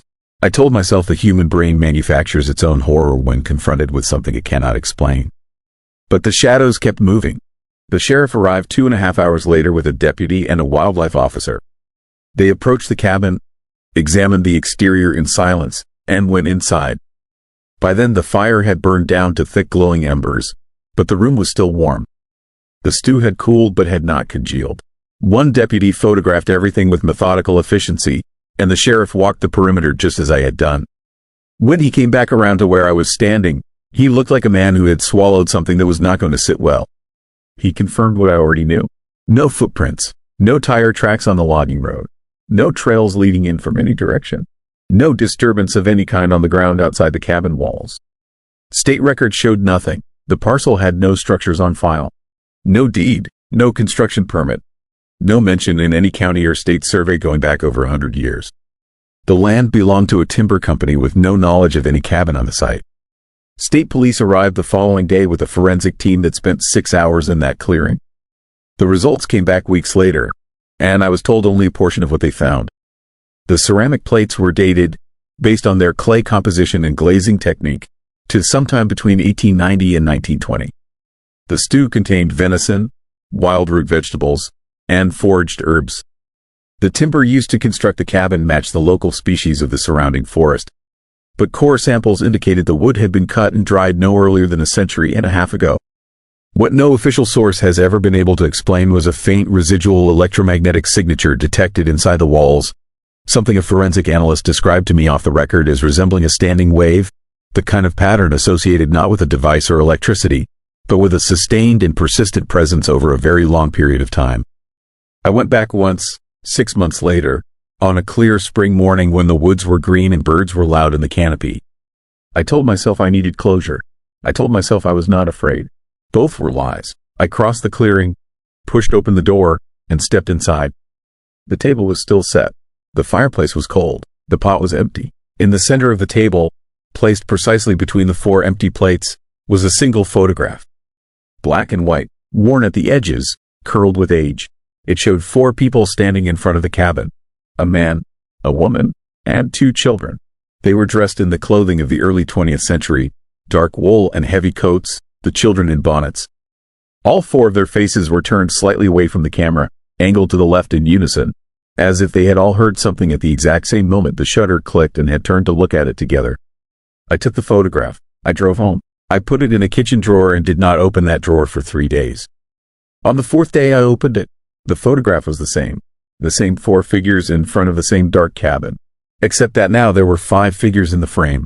The 5th stood slightly behind the family and to the right, half absorbed by shadow, positioned at the very edge of the image. Its face was also turned away, but its posture was different from the others in a way that made my skin go cold and tight across my entire body. Its head was tilted at an angle that no comfortable human neck would allow. Its arms were too long relative to its torso, and its shadow fell in the wrong direction entirely, pointing away from the apparent light source and directly toward the camera lens, as if the shadow itself was reaching forward out of the photograph and into the room where I was standing. I burned that photograph in my backyard that night and stood there watching until there was nothing left but gray ash on the concrete. I still work in field survey. I still hike remote terrain and climb dark ridgelines at first light and drive logging roads with the windows down in cold morning air. But I never go back to that section of the Appalachians. I take different routes now. I file different coordinates. And on cold mornings when the sky goes flat and gray and the frost is on the ground and I catch the smell of wood smoke coming from a direction where no smoke should be, I stop walking. I stand completely still. I breathe slowly until the fear passes. And I remind myself of the one thing I know with absolute certainty about that cabin at the edge of the Appalachian Ridge. The table is always set for 4. And after 2 years of nightmares, I have never once been able to figure out who the 4th plate is for. Story 6. Road beneath the coal town. What if the ground beneath your feet had been listening for years, waiting for the right moment to open up and swallow everything? That is not a metaphor. That is exactly what happened to me in Harlo, Pennsylvania. And I have spent 3 years trying to convince myself it was anything other than what it looked like. I am not a man who scares easily. I spent 11 years driving long-haul freight through blizzards on I-80, through desert heat so thick the highway shimmered like black water. I knew darkness, isolation, the silence that opens up around you at 3 in the morning on a highway that feels like the edge of the world. None of that prepared me for Harlo. I took the job because the money was good and because my daughter lived 2 hours east in Allentown. A company called Reston Infrastructure had a contract to assess old mine infrastructure across former coal towns in northeastern Pennsylvania. They needed someone with heavy equipment experience and a willingness to work odd hours. That last part should have been a warning. At the time I told myself every industrial job came with strange schedules. Harlo sat in a valley between 2 ridge lines, the kind of town that looked forgotten by everyone including the people still living there. The main road bent around a hillside and dropped you into a cluster of row houses, a gas station, a diner called Patty's, and a church with a white steeple turned gray from years of coal dust. The mine had closed in 1987. The company sealed the shafts and walked away. Roughly 400 people stayed. I never understood why people remain in places like that, but now I think maybe they do not always have the choice they believe they have. I rented a room above the gas station from a man named Delbert, a retired miner in his late 60s with a permanent squint from decades of working with a headlamp strapped to his head. He told me one thing on my first night that I wrote off as folklore and now wish I had taken as a warning. He said the ground in Harlo had a memory. He said it without drama, the way you would mention a leaky faucet. The ground in Harlo has a memory, he told me, and it does not like being reminded of certain things. The vibrations had started 4 months before I arrived. The company briefing mentioned them in a single line near the bottom of a technical summary, framed as probable settling in the old tunnel system. Residents had been reporting them since the previous November, always at night, always between midnight and 3 in the morning, always strongest in the eastern part of town where the oldest blocks sat directly above what original mining maps showed as Tunnel 7, a lateral shaft cut in the 1940s and sealed decades later. My first week was unremarkable. I took soil readings, reviewed old survey maps, drove the perimeter at night with monitoring equipment in the truck bed. The equipment registered nothing. Engineers told me the resident complaints were probably mass anxiety mixed with aging infrastructure. I filed my reports and told myself I agreed. The first night I felt it myself was a Tuesday in late October. I lay in my room unable to sleep, watching shadows shift across the ceiling. It began as pressure in my chest, a low rhythmic compression I mistook for my own heartbeat amplified by the quiet. Then the window rattled once, a sharp tremor lasting 3 or 4 seconds before everything went still. I lay completely motionless in the dark, breathing slowly, waiting. The eerie silence that followed was worse than the sound had been. It was the silence of something that knew it had been heard. I went to the window and looked down at the empty road. The gas station sign was swinging with no wind. Down the street I could see the church steeple catching moonlight. A dog stood in the middle of the road staring toward the church. It did not move for the entire time I watched it. By the third week I was keeping a private notebook, not for company reports but for myself, because the pattern emerging had no place in an official document. The vibrations came on nights following heavy rain. They were strongest not directly above Tunnel 7 as the maps predicted, but along a diagonal band crossing the eastern grid and running directly beneath the church toward the northern ridgeline. Several residents described the same chilling experience. They said it felt like the ground was breathing. I want you to sit with that. Not settling, not shifting, breathing. A woman named Clara who lived near the church told me she had stopped sleeping in her bedroom because the vibrations moved her dresser. She slept on the couch with every light on. She had lived in that house for 31 years and raised 3 children there. She said the house had turned against her. The fear in her eyes was not the nervousness of someone reading too many ghost stories. It was the deep, heavy fear of someone carrying something she could not explain. That week I went back to the original mining records in the company archive. What I found was the beginning of something genuinely disturbing, the kind of discovery that does not announce itself with drama but slides quietly into your understanding like cold water filling a room you did not realize was sinking. Tunnel 7 had not been sealed because the coal ran out. It was sealed because of an incident in November 1961 in which 3 miners reported hearing sounds from deeper in the shaft, sounds the mine supervisor described as rhythmic and biological in nature. The 3 men refused to continue working that section. 2 left the mine forever. The third broke down 2 weeks later and was committed to a facility in Scranton. The mine company sealed that section within the month. The official reason was structural instability. The incident report about the sounds had been misfiled under safety violations. Nobody at Reston had ever found it. I read that report 4 times in the company truck. Each time, the words rhythmic and biological sat in my chest like stones. Whatever those miners heard in 1961 was frightening enough to destroy men who had spent their careers in the dark underground. I drove to the church that evening and walked the outside of the building in the fading light. Around the back, in the small cemetery along the northern edge of the property, I found the depression. Subtle enough to walk past if you were not looking. A slight concave in the earth, maybe 8 feet across, a few inches deep at center. The grass above it was dead in a perfect circle, desiccated differently from the surrounding autumn dieback. It looked starved. I crouched and pressed my palm to the ground and felt the faintest tremor, so subtle it might have been my own pulse. I stayed crouched for a long time. The light dropped. The temperature fell. The crickets along the cemetery fence went silent all at once, the way insects do when something larger moves through. That eerie quality of sudden silence was unlike anything I had experienced in years of working alone in dark places. It was not the absence of sound. It was the presence of something that had displaced sound, the way a large body displaces water. I walked back to my truck and sat for 45 minutes without starting the engine. The fear I felt was not the kind horror movies prepare you for. It was the slower, nauseating kind. The kind that comes when you understand something without a name has been aware of you longer than you have been aware of it. I called Reston the next morning and reported a surface depression consistent with early subsidence behind the church and recommended immediate ground-penetrating radar. They thanked me and said they would add it to the schedule. The schedule was 6 weeks backlog. I filed for expedited review. Nothing happened. Over the next 10 days, the vibrations intensified beyond anything I could explain away. I recalibrated my equipment 3 times. The numbers stayed consistent. Something beneath the eastern grid was generating low-frequency rhythmic pulses at intervals averaging 14 to 17 seconds. The average resting breathing rate for a human adult works out to 1 breath every 3 to 5 seconds. Whatever was beneath Harlo was not breathing the way a person breathes. It was breathing the way something very large breathes. I parked near the cemetery one night around 1 in the morning with my window down. The night was clear, cold, absolutely still. No lights on anywhere I could see. The steeple rose against the sky above the tree line. And then I felt it, not a sound describable in normal terms, because it was below the threshold of hearing. A slow, deep compression in the air that originated underground and moved upward through soil and pavement and the soles of my boots into my chest, where it resonated in a way that made me feel hollowed out and cold. 4 seconds. Then silence for 16 seconds. Then the same compression again. The sinkhole opened on the night of November 14th. I was there, not at the hole when it opened, but close enough to feel it and see the aftermath at first light. I had parked at the northern end of Elm Street around 11:30. The vibrations started near midnight, stronger than I had ever felt them, strong enough to rock the truck and rattle the coins in the cup holder.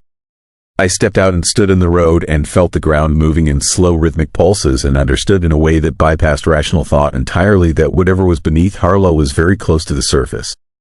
Then it went quiet, complete, total, absolute silence. The horrifying kind that does not feel like peace but like a hell breath before something terrible. The streetlight at Elm and 3rd flickered twice and died. And then from behind the church came a sound I will carry with me the rest of my life. A deep cracking, not explosive but gradual. The sound of something massive completing a process it had been working on for a very long time. 30 seconds. Then silence. I walked behind the church at first light. The depression was gone. In its place was a hole approximately 15 feet across and, as best I could estimate, 40 to 60 feet deep. The sides were not rough and collapsed the way a normal sinkhole looks. They were smooth, almost polished, as if the earth had been drawn downward rather than fallen. No debris, no crumbling edges. The dead circle of grass ran right to the lip, and below that the walls dropped clean into a darkness with no visible bottom. Before officials arrived, I lowered myself on a rope tied to the church and dropped into that hole. And what I found on the walls 30 feet down was not something I included in any report. The marks were cut into the stone of the exposed tunnel wall, old enough that I could not tell if they dated back decades or further.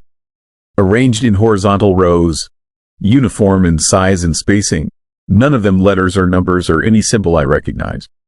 They covered the entire exposed section from waist height to above my head. Hundreds of marks, maybe more, all cut with the same depth and precision, running in the same direction. I photographed them. I have looked at those photographs many times since and still do not know what they mean or who made them or what they were trying to say to anything that might one day come close enough to read them. Official responders arrived in jackets with logos on the back. A state geologist told me 3 days later that the sinkhole resulted from natural collapse and aging tunnel infrastructure. He said it with complete confidence. I nodded and said nothing. The vibration stopped that night. November 14th. Every resident confirmed it. After months of nightly tremors, broken sleep, and the terrifying sensation of living above something moving, the ground was still. Clara told me she had slept in her bedroom for the first time in 4 months. She cried a little. She said it felt like the house had decided to forgive her for something. I left Harlo 2 weeks later. Coming out of the valley, I looked back in the rearview mirror at the gray steeple above the rooftops, standing in flat November light like a marker placed there to identify a location for something that might need to find it again. I think about those marks on the tunnel wall. I think about the miners in 1961 who heard something rhythmic and biological and never went back underground. I think about the 16-second intervals on the polished walls of that hole and the way the insects went silent and the way Delbert said it without drama, like stating the most ordinary fact in the world. The ground in Harlo has a memory. Sometimes now, in the early hours when everything is still, I feel that faint rhythmic compression in my chest again. That slow, deep presence of something below and patient and aware. And I count the seconds between. Story 7, Pennsylvania farmhouse with no animal sounds. There is a kind of silence that is peaceful, and there is a kind of silence that is wrong. Most people never encounter the second kind in their entire lives. I encountered it on a Tuesday afternoon in September, standing in the driveway of a farmhouse in central Pennsylvania. And I knew within 30 seconds of getting out of my car that what I was standing inside was not the absence of sound. It was the presence of something that had consumed all sound, swallowed it whole, and left behind a vacuum so complete and so terrifying that my body understood the danger before my brain had finished processing the information. My hands were shaking before I had taken 10 steps toward that front door. And what I found inside that silence over the following 72 hours is the reason I no longer work in real estate, the reason I sleep with a white noise machine running at full volume every single night, and the reason I am sitting here right now telling you this story instead of carrying it alone for one more day. My name is Greg Haller. I am 48 years old, and I spent 16 years as a rural property assessor for a real estate investment firm based out of Philadelphia. My job was simple in theory and exhausting in practice. I traveled to properties throughout central and western Pennsylvania, assessed their condition, took photographs, compiled reports, and determined whether they were viable acquisitions. I had walked through hundreds of abandoned farmhouses, derelict barns, forgotten properties sitting at the end of overgrown lanes. I was not easily unsettled. I had seen crumbling foundations and collapsed roofs and the occasional disturbing remnant of whatever life had last inhabited a place. None of it had ever frightened me the way that farmhouse frightened me. Nothing in 16 years of walking through forgotten buildings had prepared me for what that property was, what it contained, and what it had apparently been doing in the silence behind its tree line for a very long time. The property was listed in our system as the Alderman Farm, after a family that had owned it from the early 1900s through the late 1980s. 42 acres in Snyder County, about 20 minutes east of Selinsgrove. A 2-story farmhouse, a large bank barn, 2 outbuildings, and a pond. The listing notes said the property had been unoccupied for approximately 30 years. A distant relative of the original family had inherited it and never done anything with it, and when that person passed away, it ended up in an estate that was now looking to liquidate. My firm had gotten the referral and I had been assigned the assessment. Standard procedure. I had done it 1,000 times. I drove up on a Tuesday, arriving around 2 in the afternoon. The access road was a gravel lane off a rural township road, about a quarter-mile long, cutting through a tree line and opening up into the property. As I turned off the township road and started up the lane, I noticed that the trees on either side were full of birds. Starlings, mostly thick clusters of them sitting on the branches, and I could hear them through my closed car windows. That chattering, busy noise that starlings make in large numbers. The lane was alive with sound. I rolled my window down and the September afternoon came in warm and full. Insects buzzing in the tall grass at the roadside, a woodpecker somewhere in the trees to my left, the distant, lazy sound of a tractor on some neighboring property. And then I reached the edge of the tree line where the lane opened onto the farmyard, and everything stopped. Not gradually, not one sound fading and then another. All of it, simultaneously, as if someone had pressed a button. The insects, the birds, the distant tractor, the wind through the dry September grass, all of it cut off at once like a switched circuit. I was so startled that I hit my brakes and sat there with my windows still down, staring at the farmyard in front of me, and I heard nothing. Absolutely nothing. My own breathing sounded obscenely loud. My heartbeat, suddenly elevated, felt like it was happening in my ears. I sat in that car for a full 3 minutes before I got out. I kept telling myself it was a coincidence of timing, that the sounds had simply paused for natural reasons all at once by chance. I told myself that for 3 minutes, and I did not believe myself for a single second of it. Because the silence was not passive. That is the only way I know to describe it. It was not the silence of an empty afternoon. It was a silence with weight and texture, a silence that pressed against my eardrums and the back of my sinuses, a silence that felt like being watched by something enormous and patient that had no intention of moving or speaking but was absolutely, completely aware that I was there. I got out of the car because my job required me to get out of the car. I want to be clear that every instinct I possessed was telling me to put the car in reverse and drive back down that lane and never return. The hair on my forearms was standing. My mouth was dry. These were not psychological responses to an eerie atmosphere. These were physical, animal responses to genuine perceived danger, and some part of me that operates below conscious thought was screaming. I got out anyway. I was a professional, I told myself. It was a farmhouse. It was the middle of the afternoon. I stood in the driveway and I turned in a slow circle and I looked at the property. The farmhouse was in reasonable condition for 30 years of abandonment. Paint long gone, Wood siding weathered to a pale gray, windows intact but opaque with grime. The barn was large and dark, its main doors slightly open, a shadow inside that went back further than the light could reach. The two outbuildings were small and leaning. The pond was about 200 yards away, visible through the remains of a split rail fence, its surface flat and dark and completely still, not a single ripple, no waterfowl, nothing moving on it or near it. And around the entire property, including above it, not a single bird in the sky. I stood there and I looked up at a clear September afternoon, and the sky over that farmyard was empty. No crows, no hawks, no migrating birds passing over. The sky above the property was as silent and vacant as the ground beneath it. I looked back at the tree line I had come through, and I could see the silhouettes of birds in the trees at the very edge, right at the boundary of the property, clustered at the line as if they had been stopped there. As if the property had a perimeter and nothing living crossed it willingly. I should have left. I know that. I have replayed this decision more times than I can count, and every time the correct choice is obvious, and every time I made the other one. I went inside the farmhouse. The front door was unlocked, which was not unusual for abandoned rural properties. I pushed it open and stepped into a front hallway, and the darkness and the silence combined into something that hit me physically, like pressure, like walking into water. The inside of the house smelled of old wood and dust, and something underneath those smells that I could not identify. Something mineral and cold, like the smell of deep earth, like the inside of a well. The floors were solid oak, gray with age but not rotted. The plaster walls were intact. Whoever had built this house had built it to last. I moved through the first floor methodically, the way I always did, taking photographs and notes. Living room, dining room, kitchen, a small back room that had been used as an office.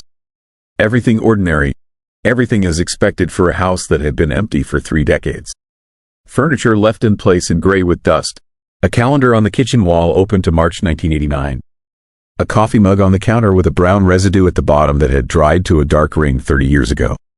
And then I found the basement door. It was in the kitchen, set into the wall beside the refrigerator. An ordinary farmhouse door with a simple knob latch. I reached for it and the cold hit me before I even had it fully open. Not the cool of an underground space on a warm day. Cold, bone deep, midwinter cold pouring up through the opening like water. Like the basement was a reservoir of it, an underground storage of cold that had been accumulating for decades. I stood at the top of the stairs and I looked down into the darkness below, and the smell that came up with the cold was stronger here. That deep earth mineral smell, and beneath it something else, something I recognized after a moment as the smell of something electrical, the sharp ghost of ozone, like the air after a lightning strike. I went down the stairs. I had a flashlight. I went down the stairs because that was my job, and because I was a professional, and because I was telling myself that none of this was anything other than an old house with an interesting microclimate. I went down the stairs and I swung my flashlight around the basement, and I stopped walking. The basement walls were covered in writing. Not spray paint, not modern graffiti. This was older. Writing in what appeared to be charcoal, covering every inch of every wall from floor to ceiling. Dense, small text, lines running horizontally across the stone foundation walls, filling every available space. I moved closer and put my flashlight on a section, and I read it. I will not reproduce what it said in any detail, not because I do not remember it. I remember it with perfect, terrifying clarity, but because there are specific passages in that writing that I am genuinely afraid to put into any form of public record. What I can tell you is that it was a log of observations. Dated entries, beginning sometime in the 1970s and continuing through what appeared to be 1988, the year before the property was abandoned. The entries described, in plain, methodical language, a set of phenomena that the writer had been observing and apparently studying on and in the property for nearly 2 decades. The silence. It was documented extensively. The writer had noted the exact boundary of the silence on the property, had measured it, mapped it in crude diagrams that occupied several sections of wall, had observed that the boundary did not shift or vary regardless of season or weather. The writer had also documented the behavior of animals at the boundary, noting that domestic livestock brought onto the property became immediately distressed, and that wildlife did not cross the perimeter under any conditions. There were entries detailing the writer's attempts to bring chickens onto the property, each attempt ending the same way, the animals going rigid and then refusing to move, and when forced to cross the boundary, showing signs of acute distress that the writer described in clinical, detached language that was more chilling than any dramatic account could have been. But those observations were not the most disturbing thing on those walls. The most disturbing thing was what the writer had documented in the final 3 years of entries. Between roughly 1985 and 1988, the tone of the writing changed. The early entries were methodical, curious, almost academic. The later entries were something else. They described changes in the writer's perception of the property, changes in what the silence felt like, changes in what the writer believed the silence was. The word the writer used, repeatedly, in the final entries, was a word that I had never seen used in that context and that I have not been able to get out of my mind in the 6 months since I read it on that basement wall. The word was listening. Not that the property was silent. Not that the property was strange or eerie or dangerous. That it was listening.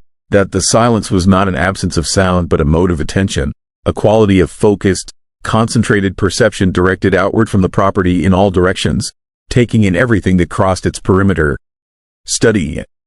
The final entry on the wall, dated September 1988, was shorter than the others.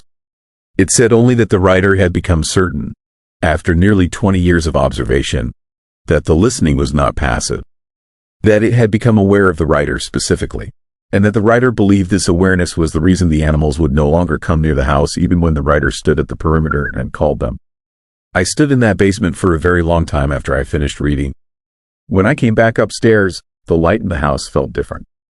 The late afternoon was tilting toward evening and the light coming through the grimy windows was orange and low and it cast long shadows across the dust-covered floors. I walked back through the house to the front door and I stopped with my hand on the knob and I realized something that should have been obvious but that only registered in that moment. During my entire time inside the house, I had not heard a single sound from outside. Not the wind, not any distant noise from neighboring farms, not any of the ambient texture of a September afternoon in rural Pennsylvania. The walls of that house were not particularly thick. There was no reason for such complete sound isolation. But since I had stepped inside, the silence had been total. I had been inside the property, its perimeter, fully inside the listening, for over 2 hours. I opened the door and walked out and got into my car and drove down the lane. The moment I crossed back through the tree line, the sounds came back. Insects, birds, the distant machinery of the normal world. It was like surfacing from deep water. I sat in my car at the edge of the township road and I put my hands on the steering wheel and I sat there for a long time. I filed my report. I noted the structural condition of the buildings, the acreage, the pond, the standard assessment metrics. I did not mention the silence or the basement or the writing on the walls. I knew as I typed the report that this omission was a failure of professional duty. I did not care. I recommended against acquisition based on foundation concerns that were, technically, present but not severe enough to justify the recommendation on their own. My firm passed on the property. As far as I know, it is still sitting there in Snyder County, at the end of its gravel lane, behind its tree line, collecting the silence that the writer on the basement wall spent 20 years trying to understand. I placed 3 wildlife cameras on that property before I left. This was not part of my job. I brought them specifically because of what I had found, because the researcher in me could not walk away without attempting some form of documentation. I positioned them at the edges of the property, aimed inward, and I set them to record continuously through the night. I retrieved them the following morning. All 3 cameras showed normal footage from the afternoon and early evening. Dusk settling over the farmyard. Full darkness arriving. Then, at 12:03 in the morning, all 3 cameras stopped recording. Not battery failure. The batteries were fresh. Not memory card full. They were empty when I installed them. The cameras simply stopped. The timestamp on each was within 4 seconds of the others. 12:03, 12:04, 12:04. 3 cameras in 3 different locations, all stopping within a 4-second window in the first minutes after midnight. I have not gone back. I will not go back. But I think about that farmhouse with a frequency that I cannot control, and what I think about most is not the silence or the cold or the writing on the basement walls. What I think about most is a detail that I have not mentioned yet, a detail I saved because it is the one that took the longest to process and that still sits in me like a stone. When I retrieved my cameras that morning and found them stopped, I reviewed the footage from all 3 before I even left the property. Sitting in my car in the gray September morning with my laptop open, I went through each recording.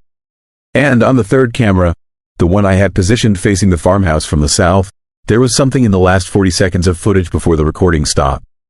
At 12:02, a light appeared in the basement window of the farmhouse. A dim, sourceless light. That flat, cold illumination with no identifiable origin, the same quality of light I had seen described in the basement writing. The light was in the basement window for approximately 30 seconds. And then, 8 seconds before the camera stopped recording, something moved past the window from the inside. Not an animal, not debris, a shape, upright, and human in outline, moving slowly past the basement window from left to right. Moving through a house that had been empty for 30 years. Moving through a basement filled with the observations of a man who had spent 20 years documenting a silence that he ultimately concluded was watching him. I drove home and I have not been back to Snyder County since. The property is still there. The silence is still there. Whatever is in the basement is still there. Presumably, still moving through those cold rooms in the hours after midnight. Still doing whatever it is that something does in a place that has spent decades listening to the world outside its perimeter. I sleep with noise now because silence terrifies me in a way that I cannot explain to anyone who has not stood inside it. Not the peaceful kind, not the empty kind, the kind with weight, the kind that is aware of you, the kind that, if you stand in it long enough, you begin to understand is not surrounding you at all. It is studying you, and it has been doing it for a very long time. Story 8. Church basement that was sealed overnight. The most terrifying things in America are not hiding in forests or abandoned hospitals or out on some lonely desert highway at 3 in the morning. The most horrifying things are hiding in plain sight, inside buildings you pass every single week, behind doors you have never thought to question, in rooms beneath your feet while you sit in a pew and bow your head and feel safe. I know this because I am the man who made the security call that caused a church basement in rural Pennsylvania to be sealed forever. I am the man who saw what was down there. And I have not told the complete truth about it to anyone until right now. My name does not matter. What matters is that I am 51 years old. I spent 11 years doing overnight security work for a private firm that contracted with churches, schools, and municipal buildings across central Pennsylvania. And I am a person who has always taken pride in being steady under pressure. My supervisor used to say I was the calmest man he had ever put on a solo overnight, and he meant it as the highest possible compliment. I am not prone to fear. I am not prone to fantasy. I am, by nature and by training, a man who deals in what he can see and touch and verify. What I saw in the basement of that church on Route 22 in the fall of 2 years ago was none of those things.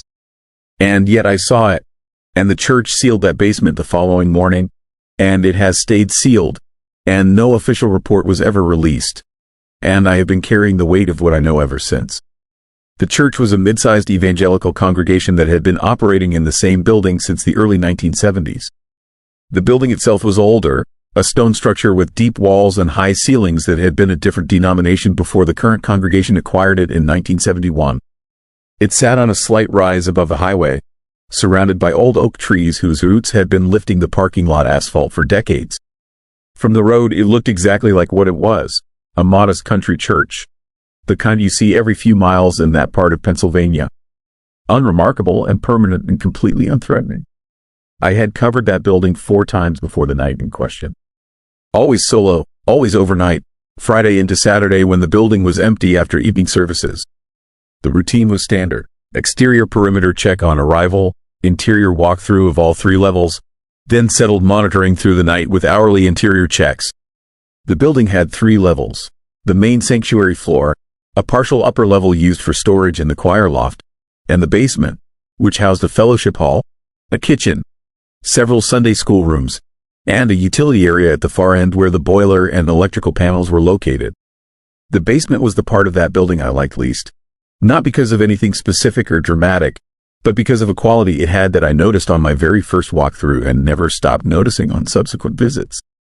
It was too quiet.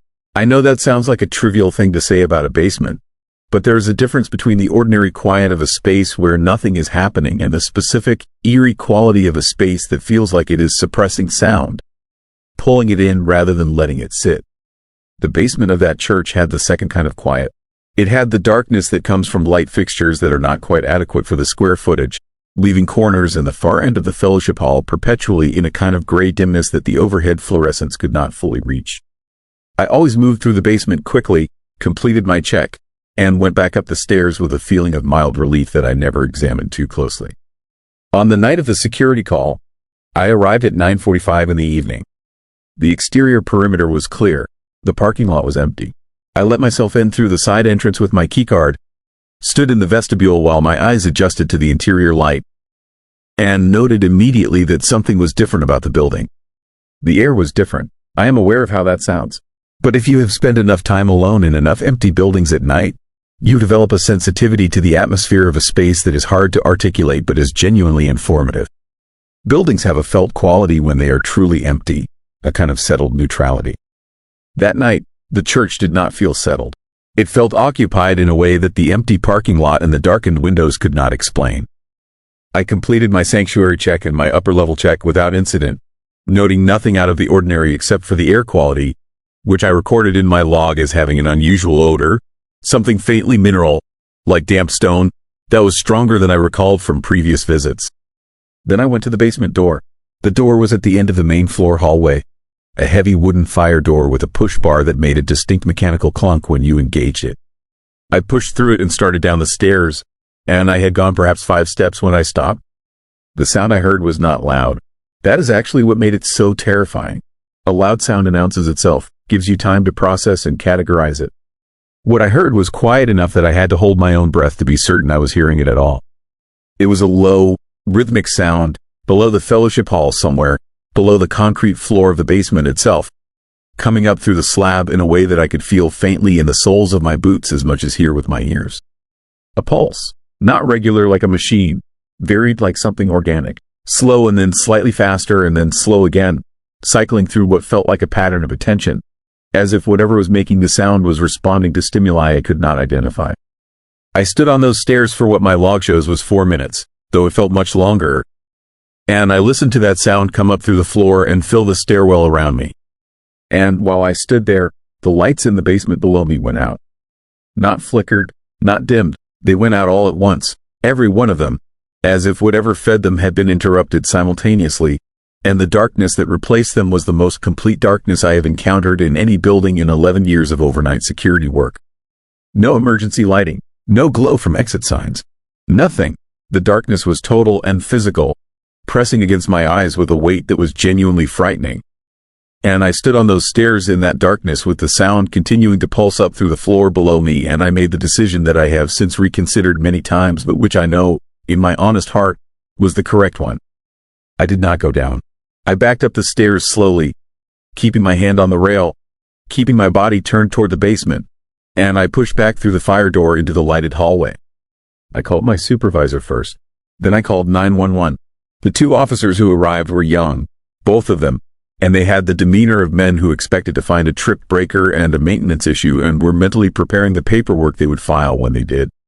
I walked them to the basement door and I told them what I had heard and what had happened with the lights, and I watched one of them push the door open and start down the stairs while the other stood at the top with me. The officer on the stairs stopped at almost exactly the spot where I had stopped. I watched him from above, his flashlight cutting down into the dark, and I saw his body go still in the particular way that a body goes still when the mind behind it is processing something that it does not have an immediate category for. He stood there for a long moment. Then he came back up. He did not tell me what he had seen. He called his dispatch, spoke in the flat-coded language that patrol officers use when they want to communicate urgency without creating alarm. And within 20 minutes there were 2 more units in the parking lot and a supervisor on the phone with the head pastor of the congregation. The pastor arrived at midnight. He was a man in his 60s who had clearly been pulled from sleep, wearing a coat over what looked like pajamas, and the conversation he had with the officer supervisor was conducted too quietly for me to hear. But I watched his face during it, and his face told me things that the conversation itself apparently did not. He went pale. He nodded twice in a way that suggested he was not receiving new information but was having old information confirmed. And at one point he looked toward the door to the basement hallway with an expression that I can only describe as resigned horror. The look of a man who has been dreading a specific phone call for a very long time and has finally received it. I was released from the scene at around 2 in the morning. My supervisor told me later that the congregation had engaged a contractor the following day to pour a concrete seal over the basement door frame and the exterior access point at the back of the building, and that this work was completed within 48 hours of my call. The official record shows my call as a routine report of a possible electrical fault and structural noise, subsequently resolved.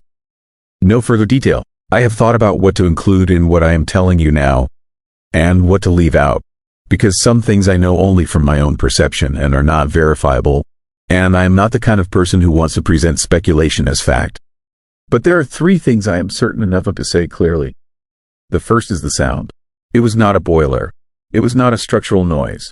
I have heard boilers and structural noise in many buildings, and what I heard in that basement did not belong in either category. It had the quality of something alive, something large enough that its biological processes generated vibration through reinforced concrete. Something that was not asleep.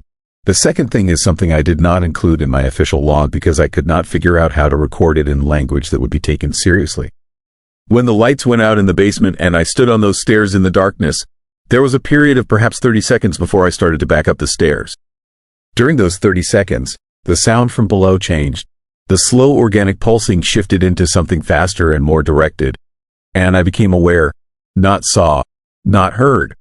Became aware in the way you become aware of a presence in a dark room before any of your conventional senses have confirmed it, that something below me had registered that I was standing there. That it was aware of me in the way that a living thing is aware of another living thing. That the darkness between us was not an obstacle to it the way it was to me. That was the moment I started backing up the stairs. Not the moment the lights went out. The moment I understood that the darkness was not empty.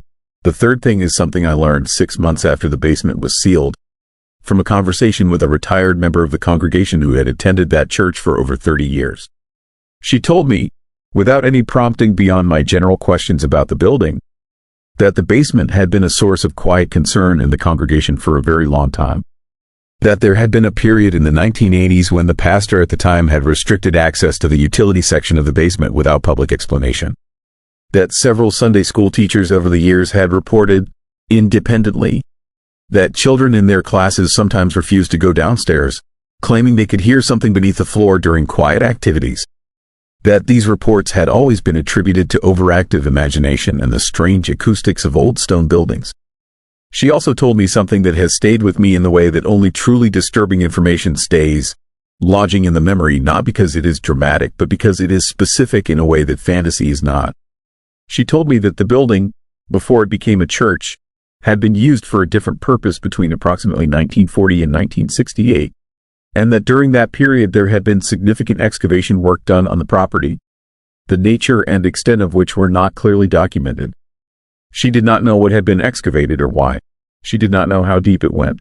She only knew that the men who had done the work had arrived in unmarked trucks from outside the county and had left in the same way, and that the people who had been present during that period and were still alive and willing to speak about it described the project as something they had been told not to ask questions about. I have no way to verify what was built below that basement. I have no way to know how far down it goes, or what it was originally intended for, or whether whatever is down there now is something that was put there intentionally or something that found its own way in. I have thought about all of those possibilities more times than I can count. In the dark hours when I cannot sleep, and the memory of that sound coming up through the concrete is more present to me than the actual sounds of the night around me. What I know is this: the basement is sealed. The church still holds services every Sunday. The congregation parks in the same lot, walks through the same doors, sits in the same pews above the same stone floor. Most of them have been told nothing. Most of them do not know that 2 feet of new concrete now covers the door frame at the end of the basement hallway, or that the exterior access point has been filled in and landscaped over so thoroughly that you would not know it had ever existed. Most of them do not know what the young officer saw when he stopped on those stairs and went still in the way that a person goes still when understanding arrives faster than acceptance can follow. He has not spoken publicly about it. I reached out to him once, obliquely, through a mutual professional contact, and the message I received back was brief and unambiguous. He did not want to discuss it. He had requested reassignment to a different patrol area shortly after that night, and had received it, and he considered the matter closed in every way that it was within his power to close it. I understand that position. I respect it. There are days when I wish I could occupy it myself.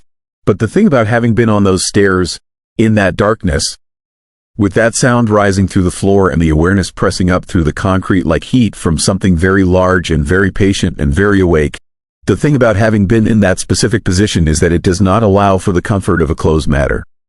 You cannot unfeel what you felt in that darkness. You cannot unlearn the particular quality of an attention that is not human and is not small and is not confused about what it is or what you are. It knows the building above it. It has known it for a long time. The concrete is new, the building is old, and whatever timeline it is operating on, it is not the same timeline that governs Sunday services and property assessments and decisions made by men in pajama coats at midnight in a parking lot. The seal will hold for as long as it holds. And then, some night, in some future that none of the people sitting in those pews have thought to imagine, something is going to push back. I will not be there when it does. I finished my last overnight security shift 8 months after that call, and I have not worked a solo overnight in a building since, and I do not plan to. I sleep with the light on now. I am not ashamed of that. I think it is a reasonable response to having stood in a darkness that was not empty and understood, at a level below thought, that the thing sharing that darkness with me was patient in a way that I am not. It does not need the lights on. It has been down there in the dark for a very long time already, and it is not in any particular hurry. That is the most chilling thing I know, and I wanted you to know it too. Story 9.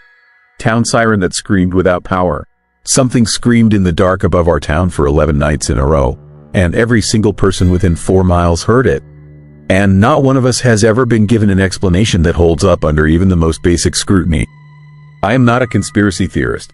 I am not someone who sees shadows where there are none. I am a 53-year-old civil engineer who spent 26 years working for the state of Pennsylvania on infrastructure projects. And I am telling you that what happened in the borough of Callum Creek last October was not a malfunction, was not a hoax, and was not anything that the official record accurately describes. I was there. I know what the siren sounded like. I know what we found afterward. And I know what I saw on the hillside on the 8th night, standing just inside the tree line, that nobody in any official capacity has ever asked me about. Callum Creek is the kind of small Pennsylvania town that exists mostly as a geographic fact rather than a destination. Roughly 2,000 people, a main street with a hardware store and a diner and a pharmacy that doubles as a greeting card shop, surrounded on 3 sides by forested ridges that belong to a patchwork of state game lands and private timber leases. The kind of place where everybody knows everybody and the biggest local news story in a typical year involves the high school football team or a zoning dispute about a proposed gas station. The emergency siren was mounted on a steel pole beside the volunteer fire company on Miller Street, and it had been part of the town infrastructure since the late 1970s, used for fire calls and severe weather alerts. It was a Whalen outdoor warning siren, the kind with a rotating horn assembly, and the sound it made when it activated carried for miles in every direction through the river valley. In early August of last year, the Borough Council voted to decommission the siren as part of a broader shift to digital alert systems. The disconnection was straightforward. A licensed electrical contractor severed the power feed at the junction box, capped the wires, and filed the appropriate paperwork with the borough office. The system was confirmed dead on August the 19th. I know the exact date because I was on the Borough Infrastructure Committee that signed off on the decommissioning, and I reviewed the contractor's completion report personally. The siren had no power. It had no backup battery system. It had no cellular or radio activation component. It was, by every technical measure I am qualified to apply, a dormant piece of steel on a pole. On October the 3rd, at 2:13 in the morning, it screamed. I want to be precise about what I mean when I say it screamed, because the word matters. The Whalen siren at full activation produced a sound that was designed to penetrate walls and override sleep and trigger the most primitive alarm response in the human nervous system. It was not a sound you experienced passively. It was a sound that reached inside your chest and grabbed something. When it went off at 2:13 on that October morning, I came off my pillow like I had been physically pulled upright, fully awake, heart hammering, before I had any conscious awareness of what had woken me. My wife grabbed my arm in the dark. Every dog in the neighborhood started going at once, and the siren kept going for exactly 47 seconds before it stopped. I was at the fire company within 10 minutes. 3 borough council members arrived shortly after me, along with the fire chief and the electrical contractor who had done the decommissioning. We stood in the parking lot in the cold, and we looked up at the siren housing on its pole, and we ran through every explanation available to us.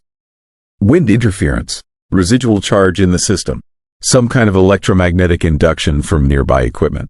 The contractor climbed the pole with a meter and confirmed what his paperwork already said. The wires were capped. There was no current.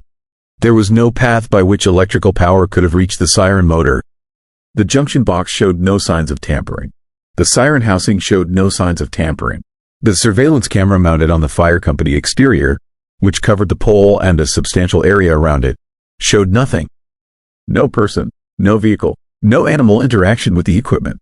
Nothing but the pole and the housing and the empty parking lot, and then, at 2:13, the horn assembly beginning to rotate. You can see it on the footage. The horn rotates, the siren screams, and there is nothing.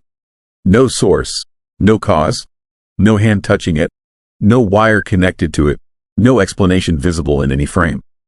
The official determination, released by the borough 3 days later, was equipment malfunction of unknown origin. I was in the room when that language was agreed upon, and I want you to understand what that phrase actually means in a professional context. It means we cannot explain it, and we are choosing a form of words that sounds technical enough to close the conversation without actually saying anything at all. I voted against releasing that statement. I was outvoted 4-2. And then the siren went off again the following night at 2:13 in the morning, and the night after that, and every night for 11 consecutive nights at the same time, within the same minute window, and the official position of the borough of Callum Creek remained, implausibly, equipment malfunction of unknown origin. By the fourth night, people were not sleeping. I mean that in a direct and literal sense. I have talked to enough of my neighbors in the months since to know that the effect of those nightly activations on the psychology of the town was profound and lasting and ugly. There is something specifically disturbing about a warning sound. The evolutionary function of a warning sound is to make you run or fight. And when it goes off and there is nothing to run from and nothing to fight, the nervous system does not simply reset. It stays elevated. It stays scanning. It builds a background layer of fear that does not switch off when the sound stops, and it compounds every night. And by the end of the first week, Callum Creek had the collective psychology of a place that had been told repeatedly that something was coming without ever being told what. I stopped sleeping with my windows open after the second night. Most of my neighbors did the same. Not because the sound was louder with the windows open. It was plenty loud either way, but because of something more irrational and more honest than that. When you hear that sound through glass, there is a layer between you and it. When you hear it through an open window, it feels like it is in the room with you, like the darkness outside has followed it in, and your body knows the difference even when your mind is trying to be reasonable about it. On the fifth night, I drove to the fire company before the siren activated, and I sat in my truck in the parking lot and I watched the pole.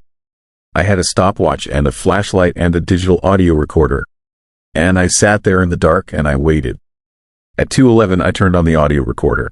At 2:12, the air around me changed in a way that I find very difficult to describe accurately. The temperature did not drop. I have a thermometer in my truck and I was checking it and it held steady. But the quality of the air changed. The way air changes inside a room right before a thunderstorm, a kind of pressure shift that you feel in your sinuses and behind your eyes more than you register it as a temperature change. It was unsettling in a specific physical way. And at 2:13, the siren activated. I was sitting 8 feet from the base of that pole. There was nothing there. No person, no device, no visible source. The horn assembly rotated and the sound came out of it, and I sat in my truck with the windows up, and every rational framework I had spent a career building told me this was impossible. And the sound disagreed with my rational framework and kept going for 47 seconds and then stopped. I sat in the parking lot for a long time after it stopped. Then I drove home. On the 8th night, I did not go to the parking lot. Instead, I drove around to the backside of the ridge above Miller Street, parked on a fire road about a quarter-mile above town, and walked to a position in the tree line where I had a clear sight line down the slope toward the siren pole. I had my flashlight and my audio recorder and a pair of binoculars, and I had told no one where I was going or why, which is either the decision of a man thinking clearly about how to gather uncontaminated observations or the decision of a man who was already deep enough in fear that he had stopped thinking clearly at all. I am still not certain which one it was. I reached my position at approximately 1:50 in the morning. The town below me was mostly dark. A few porch lights and street lights marking the grid of streets, the fire company lot clearly visible from my elevation. The night was cold and still, and the sky had the hard clarity of a late October night in Pennsylvania. Stars sharp and close in the absence of cloud cover. It was beautiful in the way that something can be beautiful and deeply eerie at the same time. The forest behind me dense and black. The town below small and quiet and fragile looking from above. I watched the pole. I watched the surrounding streets. I watched the edges of the parking lot. Nothing moved. Nothing came or went. At 2:11, I felt the same pressure shift I had felt the previous time, stronger now because I was outdoors and there was no vehicle around me to buffer it.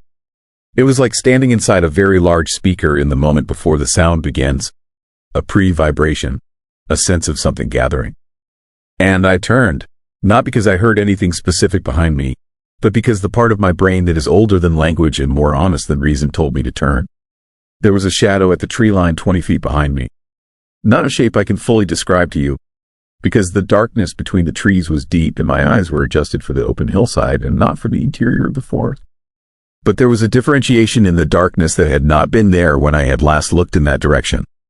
A vertical concentration of darkness against the darkness, roughly the height of a tall person but wider, and without the clearly defined edges that a person or an animal would have. It had the quality of a thing that was present without committing fully to presence, as if it existed at the precise boundary of the visible and was choosing, deliberately, to stay there. I did not move. I do not think I breathed. The pressure in the air around me intensified, and at 2:13 the siren below me activated, and in the moment that it began to scream, the shadow at the tree line was gone. Gone entirely.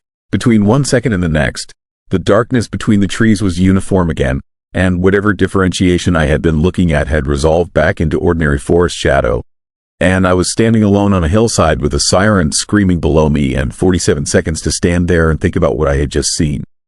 When I tell you that those 47 seconds were among the most terrifying of my life, I am not exaggerating for effect. I am giving you an accurate report. I stood on that hillside with the siren filling the valley below me and the empty tree line at my back, and I understood, with a clarity that had nothing rational supporting it and nothing rational undermining it, that the siren and the shadow were connected.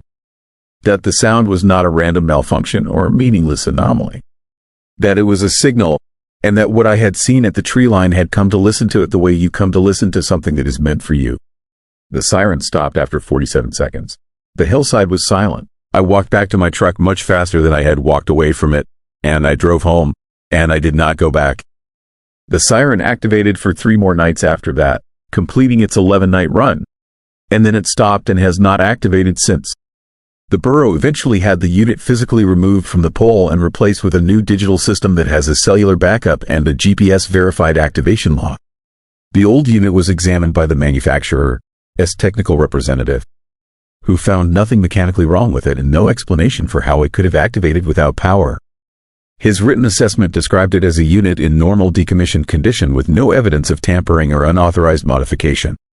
That assessment is in the borough records. It will tell you everything about the siren and nothing about the 11 nights, and nothing at all about what I saw on that hillside. I have thought many times about what I should do with what I know. I have thought about contacting state emergency management, about reaching out to the manufacturer, its engineers, about filing some kind of formal addendum to the borough records that includes my full account rather than the edited version I gave at the council meeting.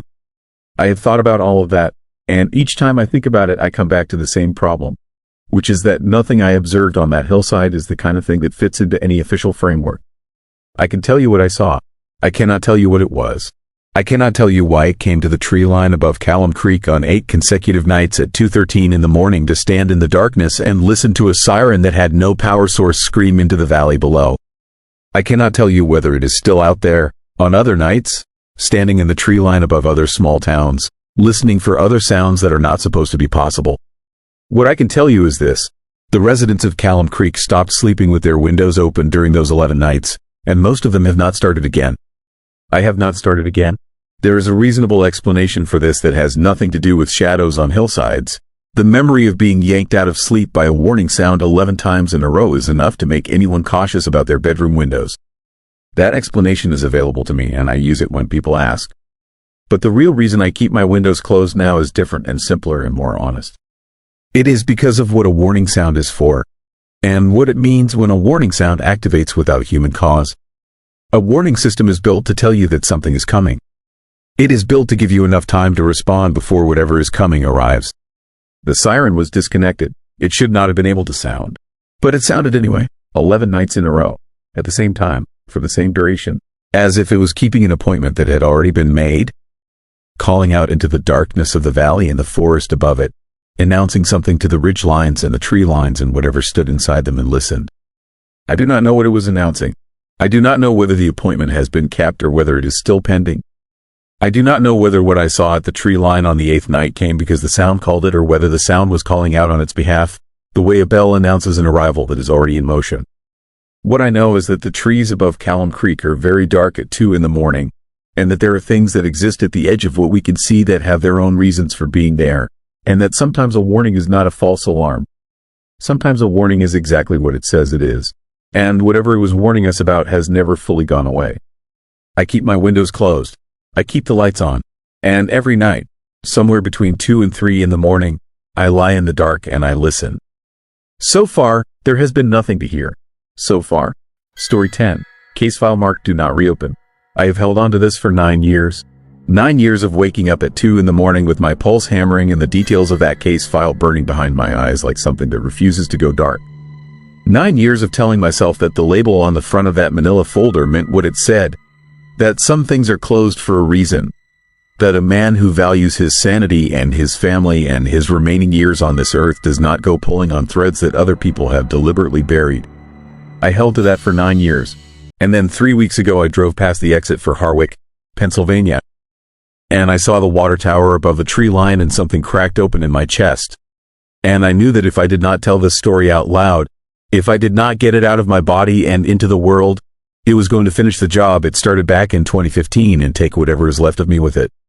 So here it is, all of it, the terrifying thing I found in that file, and the worst thing I found when I went looking for the man who wrote it. My name is Dennis Cofield. I spent 14 years as an investigative records analyst for a regional law enforcement oversight office in Pennsylvania. My job was essentially to audit closed case files, identify procedural gaps or documentation errors, flag anything that needed correction before permanent archiving, and pass clean files through to the state repository. It was tedious work by design. Most of what I read was drunk driving incidents and property disputes and the administrative residue of minor crimes resolved without drama. The goal was accuracy and completeness, not investigation. I was not a detective. I was not supposed to be doing anything other than checking boxes and verifying timestamps. But I was thorough. That was always my problem. I was the kind of person who noticed when something did not add up, who could not leave a loose end alone, who read every page of every file even when common sense said to stamp it and move it along. That thoroughness is what led me to the Harwick file, and the Harwick file is what led me to the 9 worst years of my life and to this confession. It came across my desk in the spring of 2015, part of a batch of files from a rural county department that was doing a system migration and needed their older paper records assessed for digitization. The Harwick file was physically unremarkable, a standard manila folder, moderately thick, held shut with a rubber band that had aged to a brittle, cracking state. The case number was consistent with the mid-2000s. On the front of the folder, written in red marker in a hand that pressed hard enough to indent the cardboard, were 4 words. Do not reopen. No signature. No badge number. No official notation explaining the instruction or granting it any procedural authority. Just those 4 words in red, pressed into the folder with what felt, holding it in my hands, like urgency. Standard protocol in my office was to flag any file with non-standard markings and route it to a supervisor. I picked up my routing stamp. I set it back down. I opened the folder. The case file covered a period of 11 weeks in the fall of 2006, centered on a residential neighborhood in Harwick, a small borough in Allegheny County roughly 15 miles northeast of Pittsburgh. The reporting officer was listed as a Sergeant Paul Wren of the local municipal department.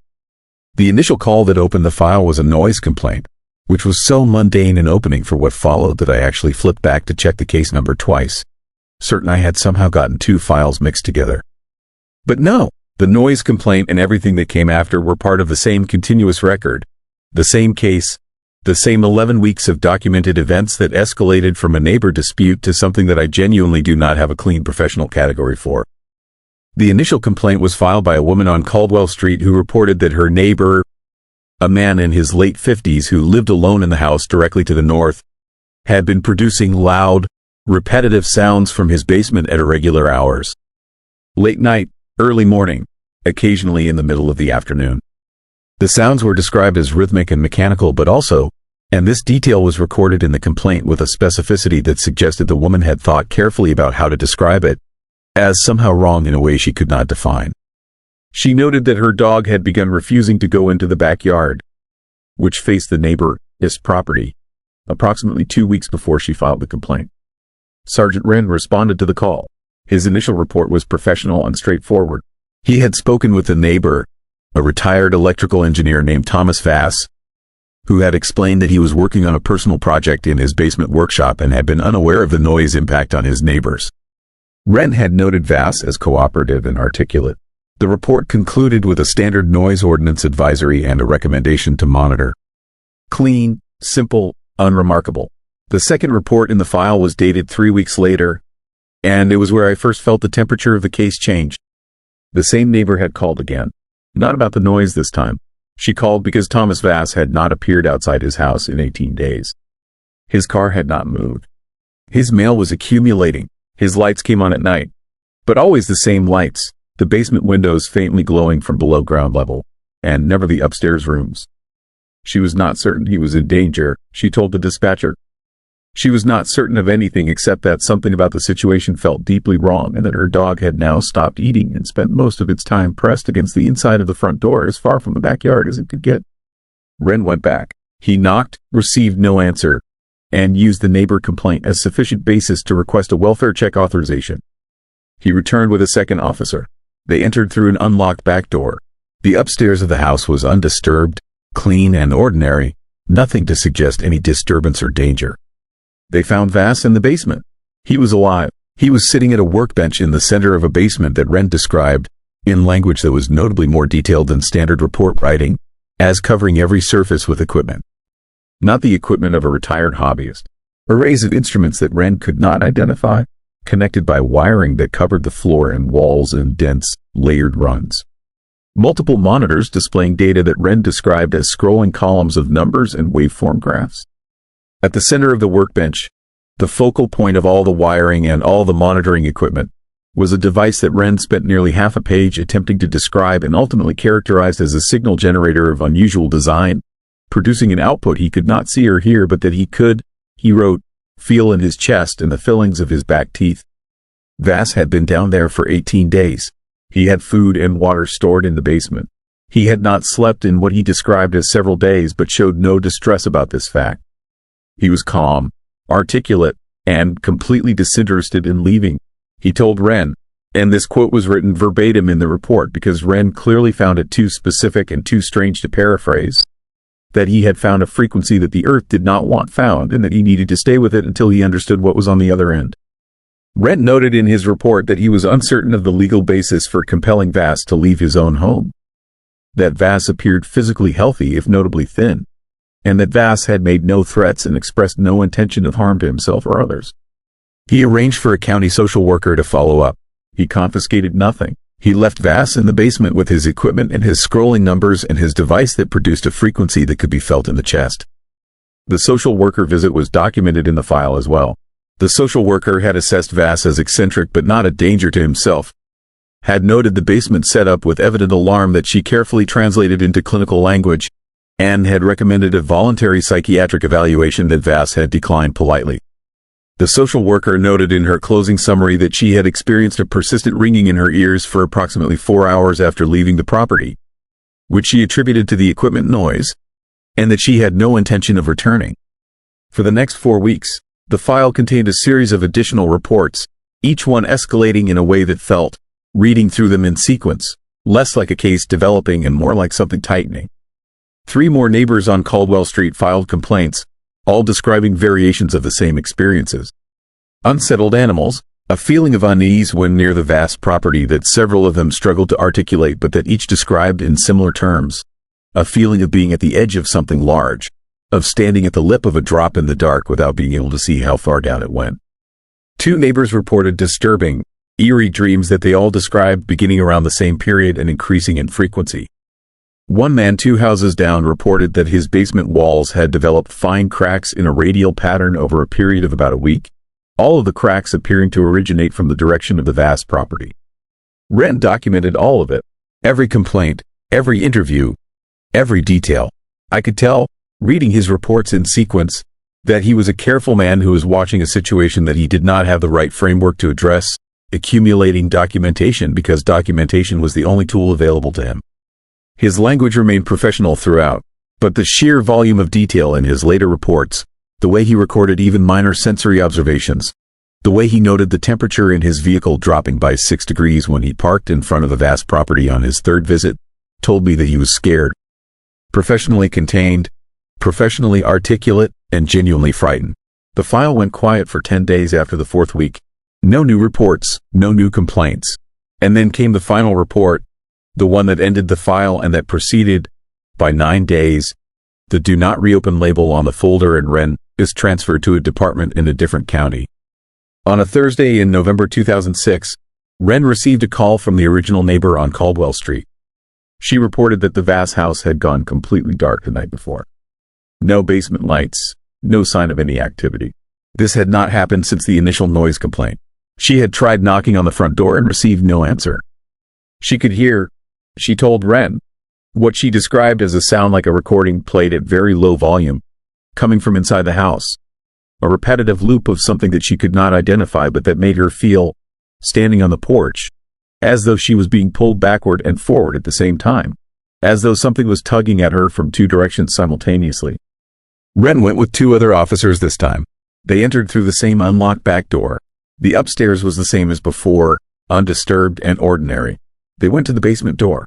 Wren noted in his report that all 3 officers experienced immediate and significant unease upon opening the basement door, that one officer became nauseous and remained at the top of the stairs, and that the temperature at the base of the stairs was cold enough to produce visible breath despite the furnace running.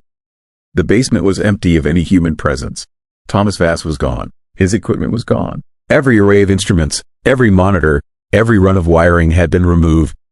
The workbench was bare. The floor was clean. The only remaining evidence that anything had ever been in that basement was the device at the center, the signal generator of unusual design, and it was still running, still producing whatever output it had been producing, still creating that sensation in the chest, still generating a reading on a single remaining monitor that displayed one continuous flat line that Wren described as pulsing in a way that a flat line should not be able to pulse.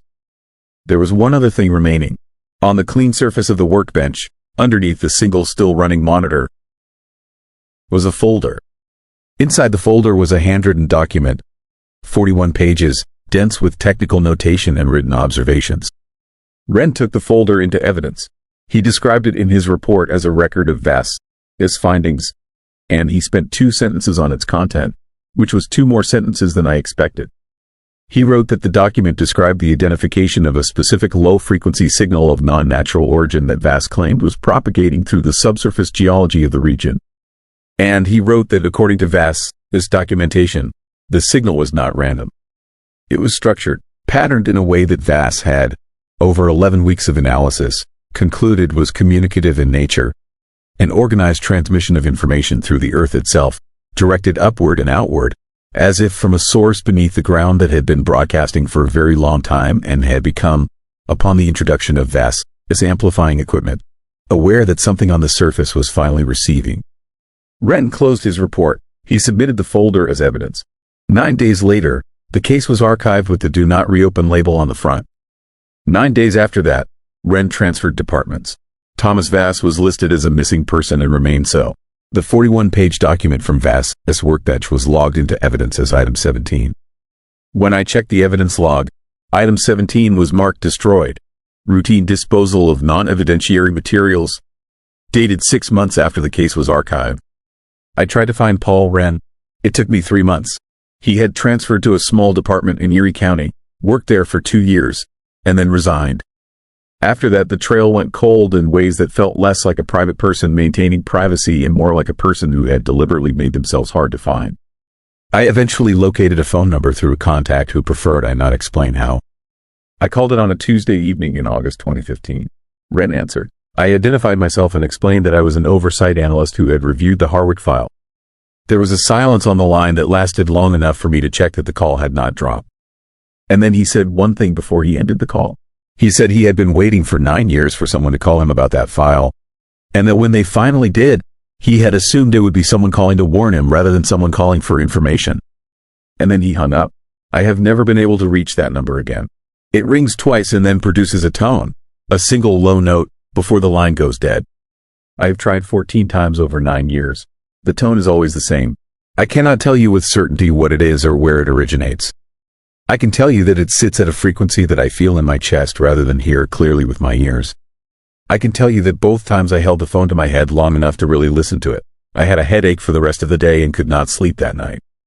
And I can tell you that on the second occasion, sitting in my car in my own driveway listening to that tone at 11 in the evening, I looked up through my windshield at the ordinary suburban sky above my house. And I had a feeling so profound and so chilling and so completely resistant to rational explanation that it took me a full 10 minutes before I could make myself go inside. The feeling was that something beneath the ground directly below my car was aware of what I was listening to. That the sound was not coming from a telephone line. That it had never been coming from a telephone line. That it was coming from below, the same place it had always been coming from, the same structured non-natural signal propagating through the geology, rising upward and outward, patient and organized and communicative.